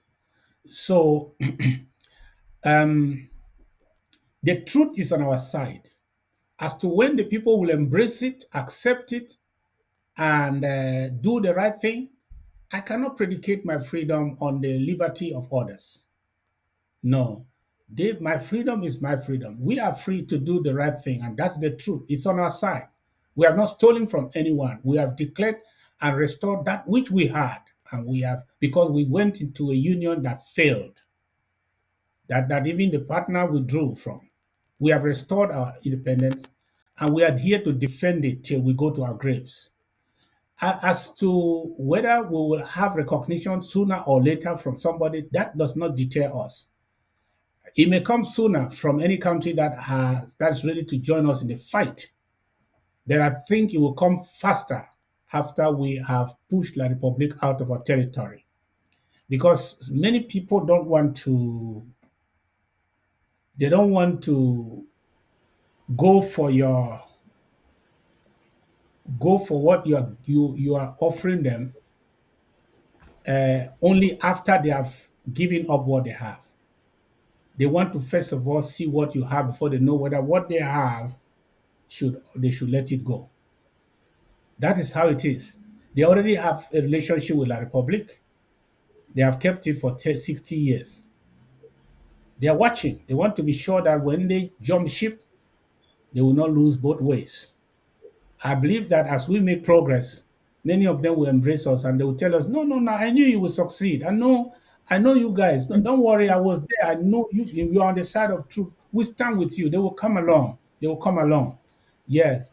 But right now, those who want to join us in the fight, that's why we have to take positions and identify say where we are. Because anybody joining us at this time is joining us in a fight. It's not joining us to benefit from what we have. It's joining us to fight. Those kind of friends. You have to wait and work hard to end them, because there are people who are coming to join in the trenches. They are not coming to join you because you already have everything they want and they crave for. So they will come. I want Ambassador to fix their mind to know that our sovereignty does not depend on somebody's recognition. It shall depend on our fight, that we're going to Yes. fight for it. But one thing is sure, they will recognize us. Today, the world is burning. People are rushing now. Some people want to start recognizing Somaliland. The other day, Mr. Tibo Ninaj made a tweet. He said it was a shame that America was inviting countries to come, independent countries, for Yeah. democracy or whatever, and they left out Somaliland. Somalia. That's a bold statement we made by senior diplomats. That is what will happen until they will be recognized. Just wait and see. But they have their sovereignty now, and recognition shall Yeah. come. That's Wow. amazing. Mr. President, there is a caller. Caller, please go ahead. Yeah, Mr. President, I greet you for this brilliant, I don't know whether it's a press conference or interview or whatever, but I thank you for this very brilliant utterances that you have made concerning Amazonia. Now, the question I want to put forward here is that there is outside there the greater talk on Africanization.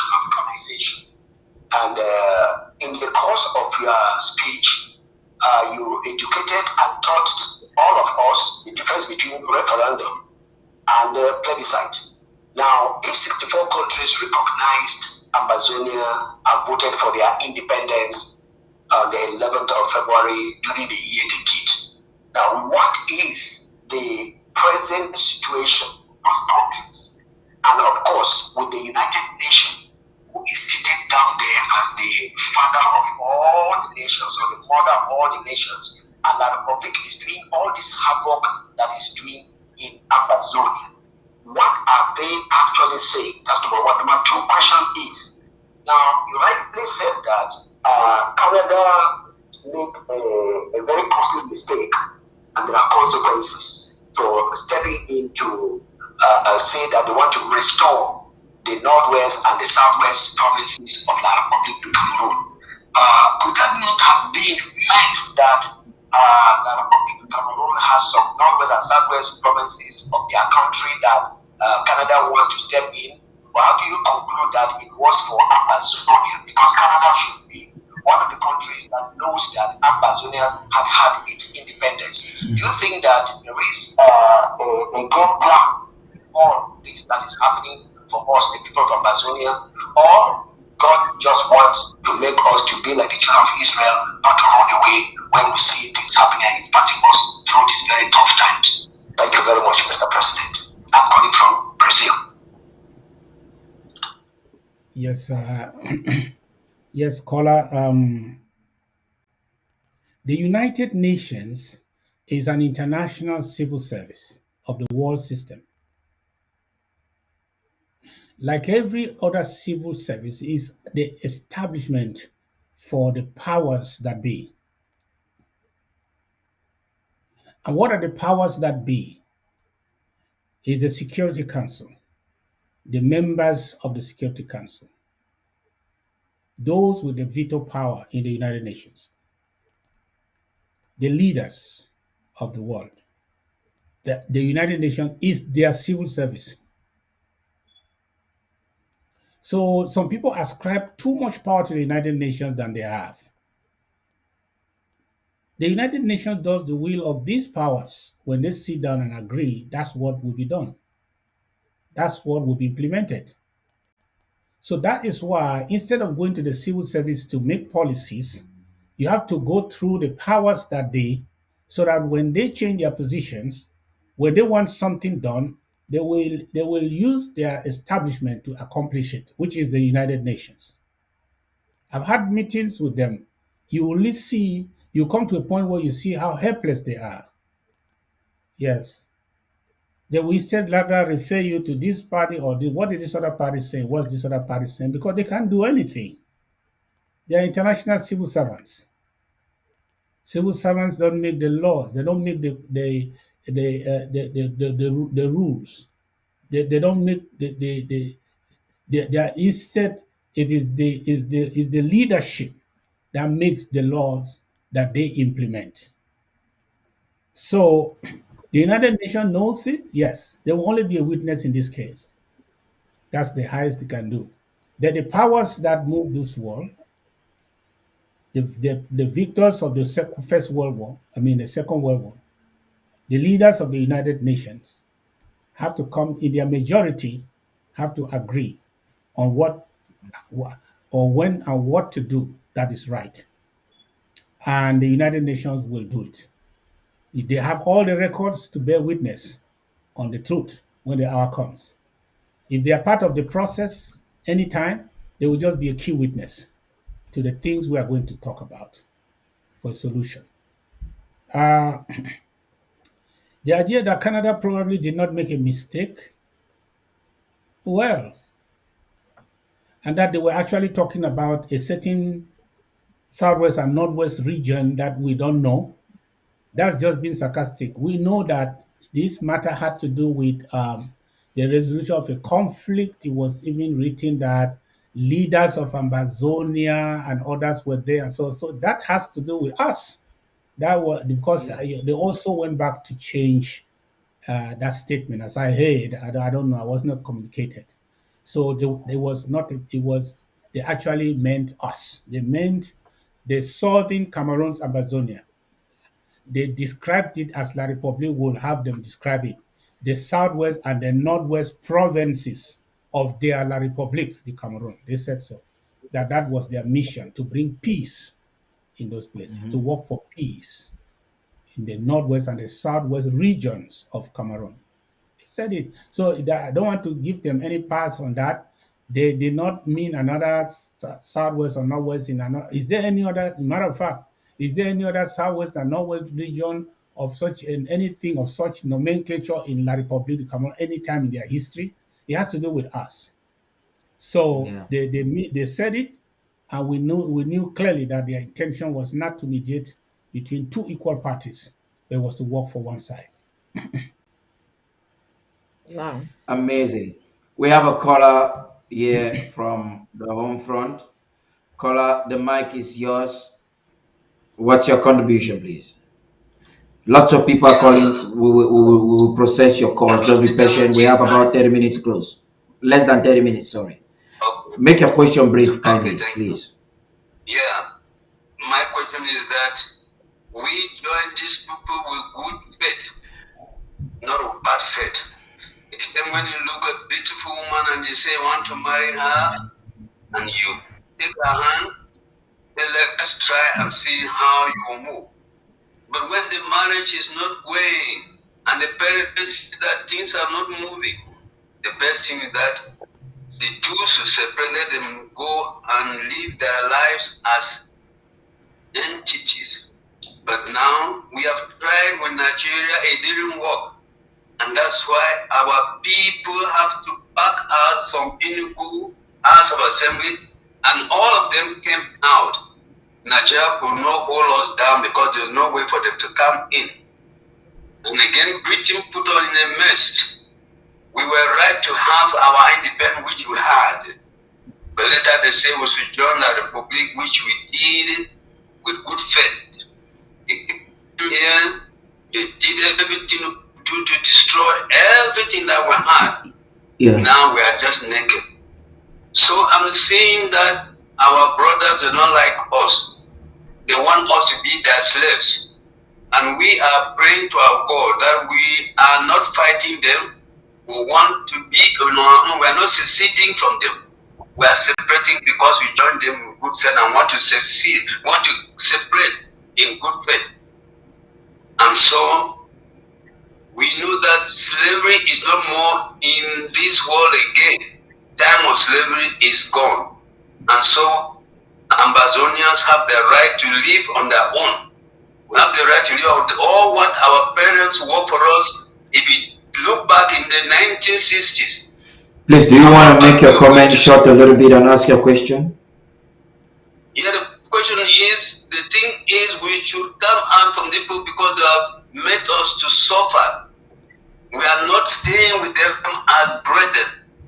And so, if you cannot live with somebody well, the best thing that the two of you should part away, let a person take his own place and do what is due to stay Thank, on this earth. thank you very much. Do you have any other question? Thank you.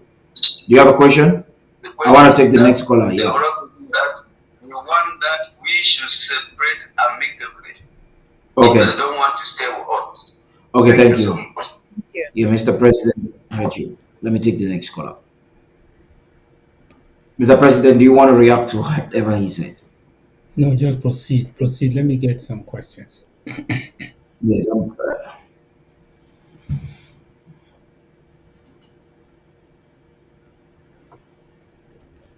Yes. Hello, caller. Where are you calling from, please?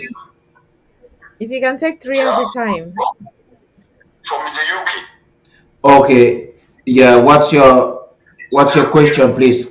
Make it brief. My name is Barrister Bate Samili. Okay. Yeah, I'm calling not a question. Not a question. Yeah. Please reduce your TV, your television, the sound of your television, please. Not a question. Yes. But just to appreciate the president Okay. for his steadfastness and to tell him that we are really grateful for his efforts and we wish him to continue in that light and we continue to pray for him and God to guide him to lead us to our promised land. That's all I have to say. Thank you very much. Thank you very much. Bye. The president, yes, you. Yes, Lady Casey, it's like you have a follow up there, please. You have some. No, I was just saying that take three calls at a time or three questions at a time, so you can keep the calls coming. Okay. Yeah. Okay. There is a conflict of call, and they're not calling right now. We have less than 10 minutes to end this program. Maybe I should just go through some reactions which I took into consideration. Mm-hmm. Yeah, Mr. President. The one person sent a concern which is related to your government and how you process policy so that there should be cohesion in representation. Oh, okay. Let me take this caller. Yes, hello, caller. Where are you calling from? Hello? Yes, hello, caller. Where are you calling from? Yeah, I'm calling from Minnesota. Okay. What's your contribution or call or question? So, my question is, I was going to text the president because I listened to the president. Your line is breaking. Do you want to repeat whatever you were saying? Your question goes to the president. What's the question? Just repeat, please. Yes, I'm trying to find out from the president, if is there any negotiation ongoing, or we are just waiting to see if something will come out this year. Okay. Thank you very much. Yeah, Mr. President, perhaps you want to react to that alongside the concern as to how government officials or top government officials and how you process, especially policy positions and or decisions within government. Or if I may add to that question to ask, how often do you have deliberations with the heads of the different arms of government, like the chairperson of IHR, judiciary, ethics commission, and maybe the attorney general? What was the last question? I did not get it. The lines were not good. Yeah, the person was asking that are there any ongoing negotiations? Okay. If there is none, are we just waiting for some? I guess he wants to find out if we can enact a process. No, no processes. You don't just change them like you change cloth. These are things that are done by nations. A nation has to step forward to negotiate on in a conflict like this one. So one door must close for another one to open. And if a process did not work, it might come back to work. And if a new country, a country like Canada came up, if the process, that's why I kept saying that the process did not it was not up to par. I recommend that the right things be done. We may just continue. And I have explained in this interview what are some of those things that need to be done to sanitize the process and make it be standard, not something that is being instrumentalized by the very one side, and then just co-opting the people others to follow. That's not going to work. No, it won't work. So that is where we still are. And I said we have pivoted to the ground, continue our resistance, and make sure we keep the ground hot. We will, and with the help of Amazonians, we will do so. We will give our people the minimum they need to keep resisting the enemy until they come to their senses, or until we will take them out of our territory and our own rule on the ground. That is our intention. So help us, God. We are not going to do anything less. Nothing will stop us on the way. Unless there is a genuine call for dialogue that the La Republic are present, we will continue to resist till the last man standing. Um, we are a government that have many meetings. We have a lot of meetings. Sometimes we have meetings also with the public. We call town halls. And many of the things I've said here, we have discussed them in town halls. We have discussed many of them in town halls especially when the issues are hot. And we also have cabinet meetings. We have intergovernmental meetings. Every time we meet as official government officials, we're actually discussing position and where we are going. And sometimes when people go and disagree in public, it's not for the lack of any kind of cohesion or any kind of understanding of where we are. It is because some people don't know what we are doing here. Some people don't know that this is not a classroom. This is not an intellectual exercise. This is not a place to prove that you are a champion of freedom of speech and opinion. The ABC and all our official media at this time are revolutionary instruments. When the stakeholders come to this television, they are not coming to a classroom to hear 15 opinions. They are coming to know where we stand on this issue. And that's what they will take home. If you want to learn about classroom, go to the library and go and read there, or buy a journal and read. But if you're coming to a revolutionary vehicle like this one, you are coming to know where these people stand on this issue. Not because we are dull, not because we don't know all these opinions and history. No, we are telling you here where we stand for the best interests of Amazonia and the best interests of our struggle. Here we stand. That sometimes we know these things, but we forget. Some forget. We forget. We think that it's a place for us to express our ideas to the fullest. Ambazonia shall be a place where we shall express our ideas and freedom. You are just misplacing the things. Yes, Ambazonia shall be. Right now, we are not governing a country. We are governing a revolution. Essentially, that's what we must have at the back of our head. When a revolutionary TV is speaking, like you go to Russia today, you go to Iran today, I know those are not good examples. You go to North Korea today, everywhere where there's a revolution, you go there, What do you hear? You hear debates of liberal government official come and say, I disagree, I don't agree, I agree, I disagree. You don't hear that. You're only going to hear where the government stands on the issue. That's it. In a Simple. democratic system, we will be sitting there and talking about all kinds of. You can even bring intellectuals from the classroom to come and debate, but that is not to be expected from a revolutionary house. When we come here, we have come to fight. Here in this television, it is war. Our people are fighting on the ground. I said diplomacy is a fight. Information too is a fight. Mm-hmm. Some people don't have it. They don't understand what we are doing here.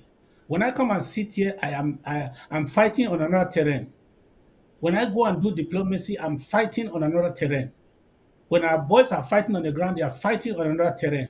It's the fight. It is not some exercise of logic and intellectualism. No. I came to tell you where I stand and what I need to do to push my agenda to the end. That is what it is. And I'm urging all members of government from any level to understand that when we go out, when we want to articulate issues, we want to articulate the position of the government, especially something like the things I've said here. I have endeavored to articulate them in different occasions, even in town halls. I've answered these questions. I have indicated where we stand. I've given the difference between referendum and plebiscite. I have answered on the issue of Russia. I said this is where we stand. I have tweeted. I have given a lot of positions to a lot of reasons on the same issue. We have discussed it in during meetings. That is our position. That's what is convenient. Even America, sometimes they have done some things and you have questioned them and they answered that what? That is our position for now. Why are they saying so? And I said that is our position for now. The position might change. But putting everything together at this time, that is our position. That's why I started by Thank you. asking, what is the attitude of the other people towards the struggle? That somebody is trying to cajole me to take a place of neutrality. Show me their attitude towards our struggle. Wow. Yeah. Thank you. Okay, Mr. But President, I think, do you have any reaction, Lady Casey? There's a question here from someone I want to read.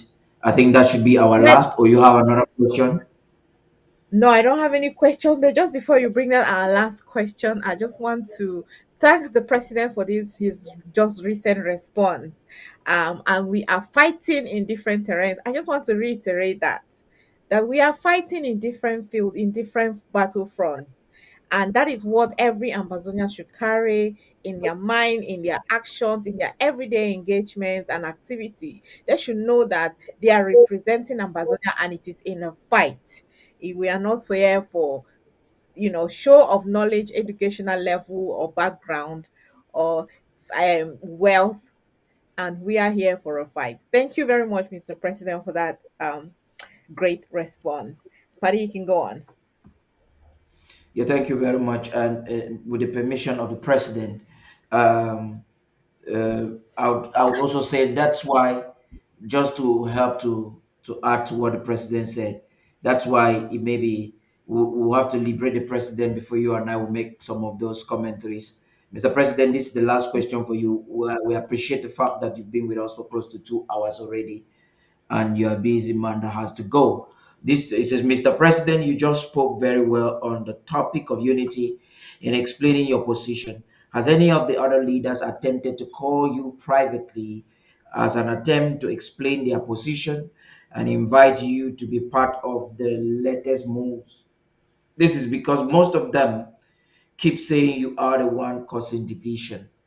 I I thank this viewer for this question because we just had an oversight. Yes, the accusation, I asked it in another form. The accusation is that you are actually the one that is disinclined to unity, as they call it, the unity conferences and unity everything. And I remember asking you, aren't you worried that your integrity and leadership competence will be put to question in that regard? And this is the question coming again in another form. Now, this person is seeking to know if somebody has called you to invite you within the Amazonian circles, and what was your reaction? Thank you, Mr. President. You may want to use that to give your closing remark. Yes, please let be very wary of people who use words to just deceive people. Does unity occur in conferences? No, it's agreement. It's not conferences. Because you call a conference unity and so there's unity, everybody will go back with the same identity. And a conference does not bring collaboration. What is happening, I call it as political positioning by some who probably are scared of losing relevance.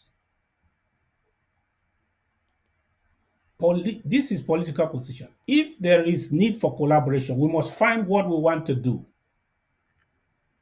And we agree that we can do it together. And then we come together to see how we want to do it.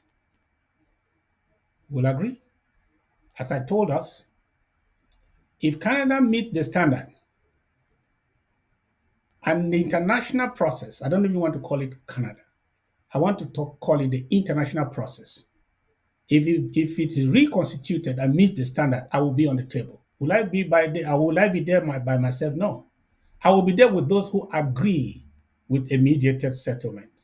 And we shall sit down to agree on what we need to do as we meet La Republique on the other side.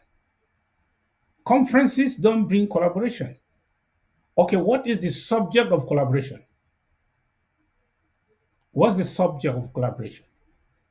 There is no leader in this revolution that I have deleted his phone, a number on my phone. No one. So, and I can call any one of them. Some might not answer me for whatever reason. I can call any one of them. That's why I've not deleted their numbers. But when you talk of collaboration, we are collaborating to do something, not just to attend, and we are standing, we smile with each other and take pictures and fill social media with pictures. We did that. I led that in 2018 in Washington, and there were pictures all over the place. Where is the collaboration? Conferences don't bring collaboration. The people have to sit down on a one-on-one and give the reasons why there is disagreement. Those reasons are never discussed in conferences. There have to be some private meeting that will sit down, especially when there is something to do, so that we can iron out differences and then collaborate. Every other thing is just, some people are just looking for one big thing that they can do here and get some oxygen from the media and have a semblance of revival or existence in the struggle. I don't know what is going on. If you want genuine collaboration, you have hurt me, you have to seek reconciliation. You cannot call me in a meeting and I give you hypocritical smiles, you give me hypocritical handshakes and say there's collaboration now. No. If the issues that have to do with this agreement that will make it difficult for us to work together on particular things have to be looked into, not in some grandiose conferences. Yes, and I want to say that we will collaborate when we find something to do in common. But I encourage those people who want to go and have their day and travel all around and sleep in hotels and say they are going to a conference for collaboration without even defining what they want to collaborate to do. But I know that when the moment comes that we have something to do, I am not against working with people. I want to work with serious people. I don't want to waste my time because I don't even have time. I pray God would have given me more than 24 hours a day. But I have only 24, like any other person. So I don't have time to waste trying to cross bridges to nowhere. When there is something to do that the other person is also doing or willing to do, we shall collaborate. Then I will not be forced to do something that is of no significance just because I want to be seen or be said to be collaborating. Collaborating has to do with activity, performance, action. Unity has to do with structure or identity. As I said, that is not on the table. We cannot dissolve our identities to have one identity. That's not have not has not happened anywhere. Will not happen. If we find what to do, that's performance. We can collaborate. Then we will collaborate, especially among those people who have something to contribute on the table. If you say let's contribute, let's collaborate in finances, tell me how much money you are going to bring on the table. We will collaborate. You will not come with an empty pocket and say, let's collaborate, so I will put my money on the table. If you say, let's collaborate to fight, tell me how many forces that you have so that I can bring my own forces and we collaborate. If you say, let's collaborate on diplomacy, tell me what you want us to do. You will not tell me you want to talk with the Republic directly. Me, I want to talk with the Republic in a mediated setting, internationally endorsed setting. You say we should collaborate. We should collaborate in doing what? Following you to Yaoundé or doing the right thing that I think is right to do for Amazonia. So when the moment comes to agree on what we can do together, we will do. All these conferences, sincerely, they are just political positioning that are going for nothing, leading to nothing. That's the way I see it. So thank you, Amazonians, for being with me these 2 hours, and I hope to come again, not too long, uh, just to have a conversation with you. God continue to bless our beautiful nation. We shall fight till the end.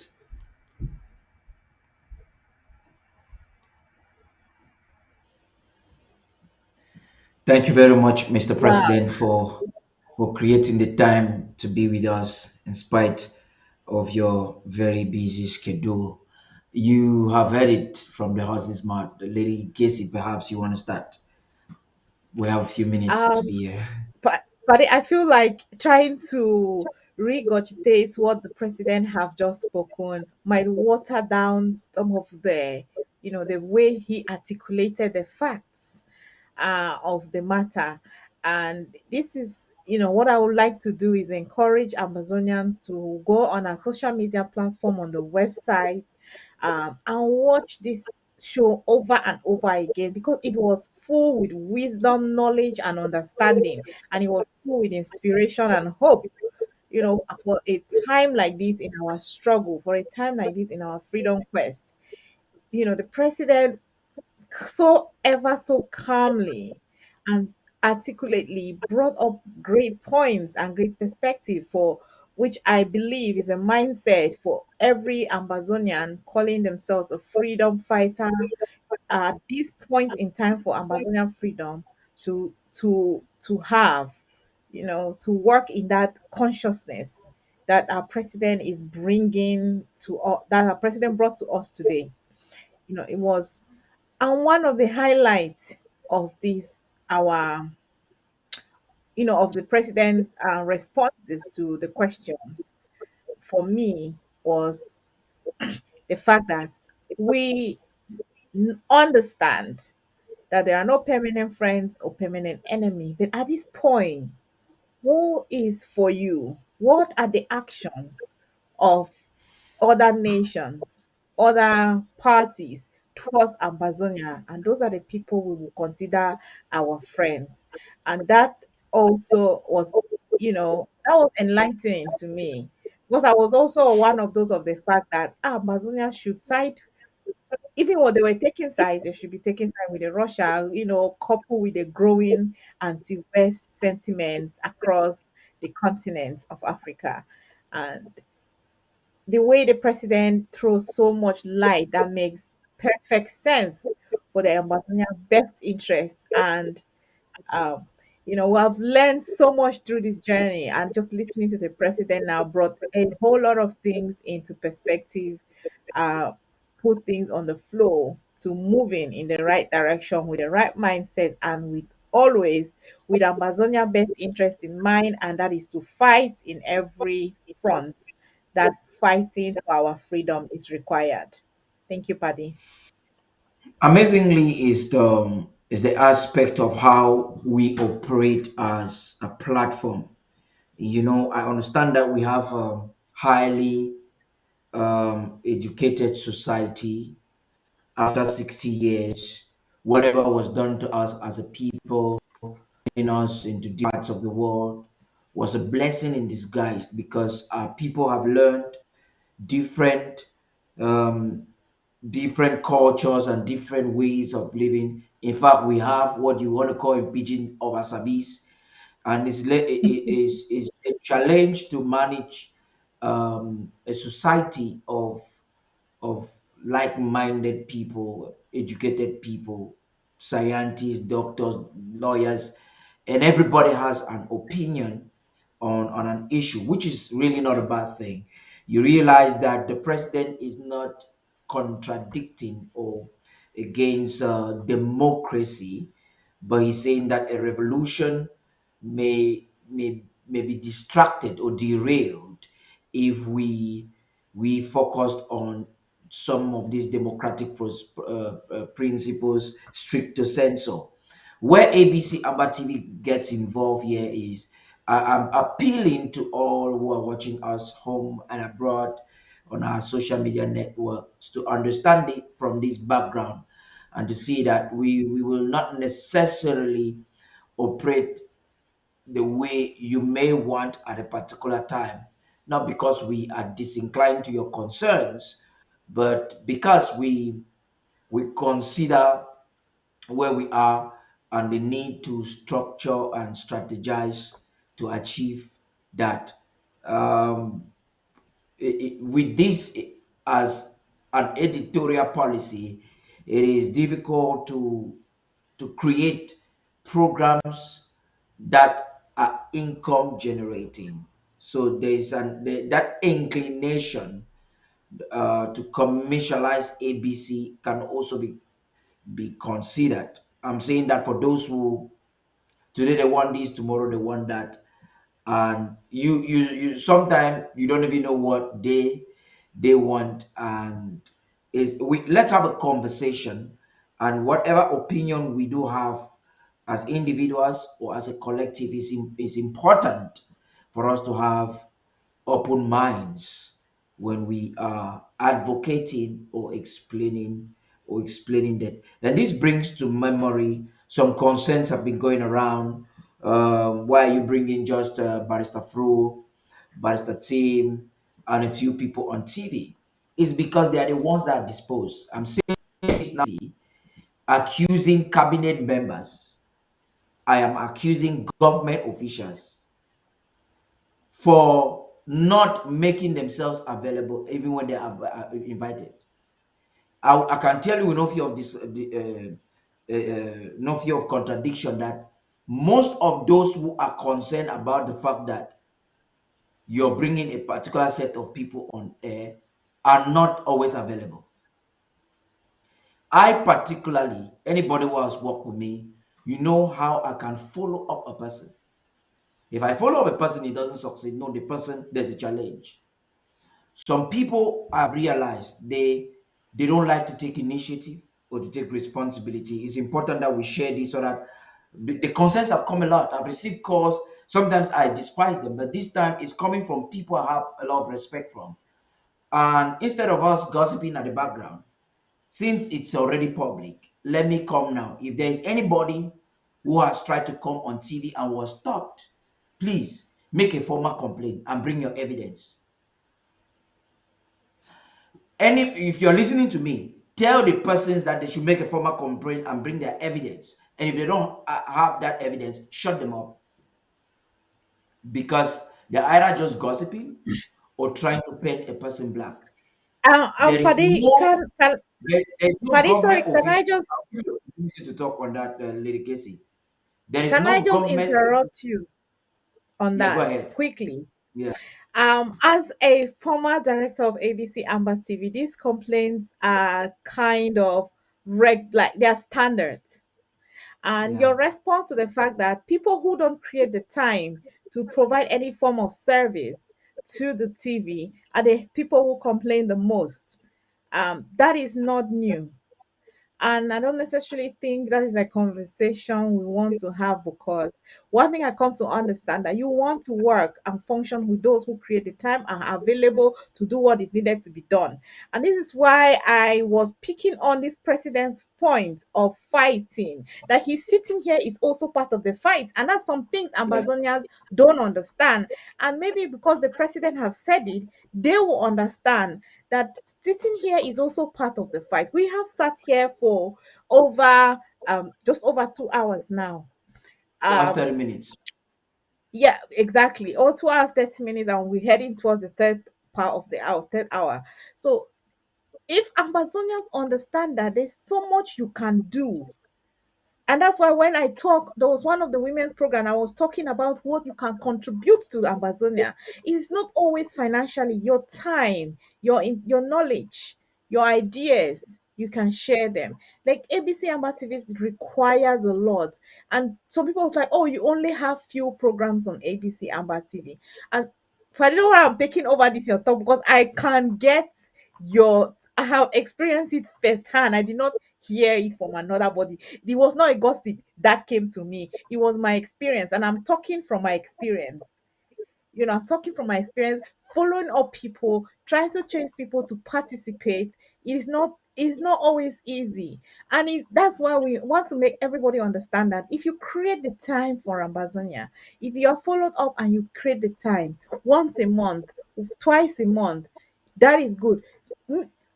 If we have passed that stage where we are functioning with complaints on excuses, And we excuses. are no longer at that level. We are not at that level with complaining and excuses. What are you doing? Now we want to know, what are you doing? Me, if I'm not available to do something, I'm not complaining that somebody that did not do it well. I don't even have the mind to be able to complain about something I did not create the time to do. And then somebody is actually doing what I did not create the time to do, and go and the boldness, the audacity to complain that they are not doing it well. If I want to, I am, by example, if I'm not doing it, if someone is doing it, I can only encourage, give constructive feedback. And the manner in which you give a constructive feedback that, okay, this can be done better this way, or can be done better that way, not by throwing gossip or complaining or making excuses if you're even asked to do it. So, but let's keep that to bear. This is not about to change. It's just to find a way to Yeah. work around it. I Just so just we thought bring to keep the clarification before the gossip goes further and further, I want you to understand that there is nobody that has been denied the opportunity to be on TV. I'm gonna pick this call. Just a moment. Let me finish. I am still on air. If you want to make a contribution, just give me a few seconds. You do that. Why but they Lady should be Casey has got running. to go to bed. Lady Casey wants to go to bed now. But this is what I wanted to say. There's also a worry. We understand that you have some demands, like the PG news. Perhaps you want PG news. I want the PG news today, not even tomorrow. And the reason why the PG news is not there is not because somebody's not making the effort for it. There's a lot of controversy around it. For as it stands, I understand that the board chair was putting together some people for the PG news. So until now, we are waiting for the team so we can work with the team and process them technically and get to produce the PG news. I I was not I was normally supposed to be doing it. I was doing it. A lot of people I communicated with. The only person I did not communicate directly, but I sent somebody to communicate with was Ochiba. I sent him to communicate with Watcher. I'm doing this as a public invitation for those who are interested to be a part of the PG news. You can contact us. That's the reason for this discussion. Um, if you want to be a part of the PG news, you think you can do it, or you know somebody that can do it, please liaise with us and we'll put the persons on board. For those who want us to be talking in their dialect, I think you should be the first person to come and talk in your dialect, like Pastor Commando is doing. We'll create a vernacular day and you do it. If you want it, be the first to do it so that others will learn. Because I have personally sent a word via county chairs to their counties to get persons to come on TV. In fact, what they call Activist Corner is a program that was created by me in 2019 that Solomon Amabo was anchoring. What they call County Roots was created by Nelly and myself. And I want to bring back county roots. So I'm mandating the county officials to constitute their counties. Let us bring it back. I saw something Ochiba was publicizing, and I told Dr. Mungwa, I said, we've even tried bringing back county roots, and county officials are not available.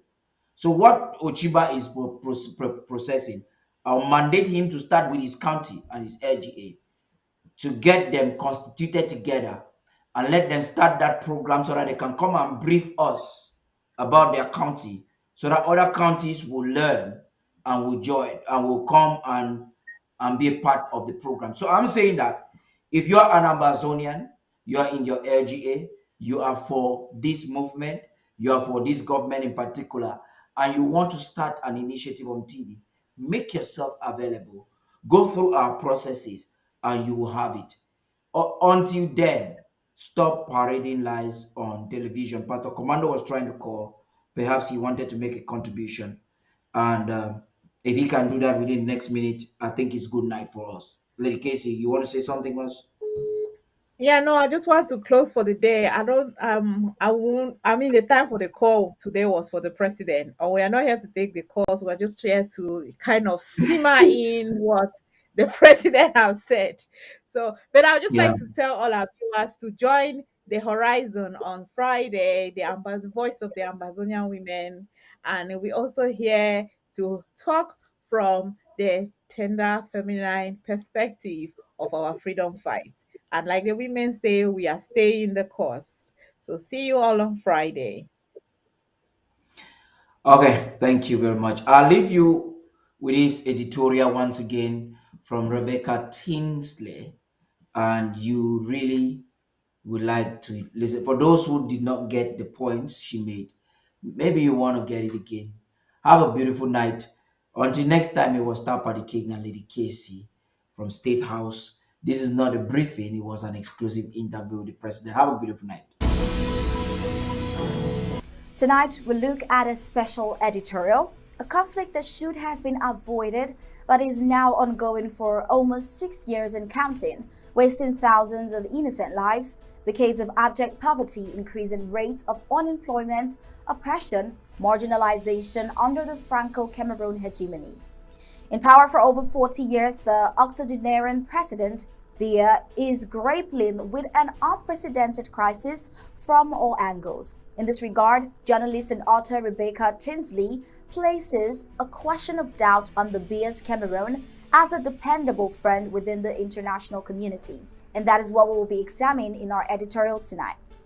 Delving into the article for tonight, we take a look at Rebecca Tinsley's article captioned, "Is Cameroon a reliable international partner?"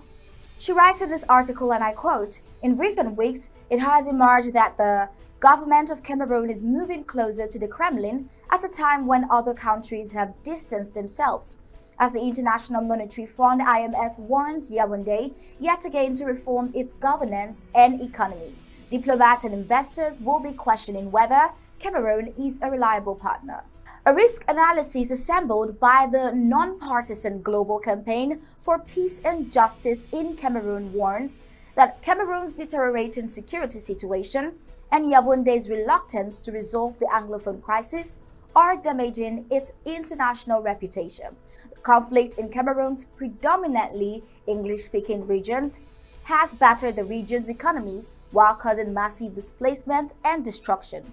The Canadian government recently hosted 3 pre-meetings between Yaoundé and several Anglophone separatist groups and representatives, aimed at paving the way for inclusive negotiations. However, the process stalled after a Cameroon government communique denied engagement.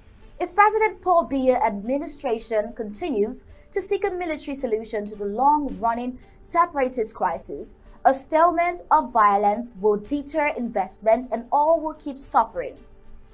Cameroon's growing relations with the Kremlin may also cause potential international diplomatic partners and investors to distance themselves. In the wake of Russia's invasion of Ukraine, Cameroon renewed a military agreement with Russia.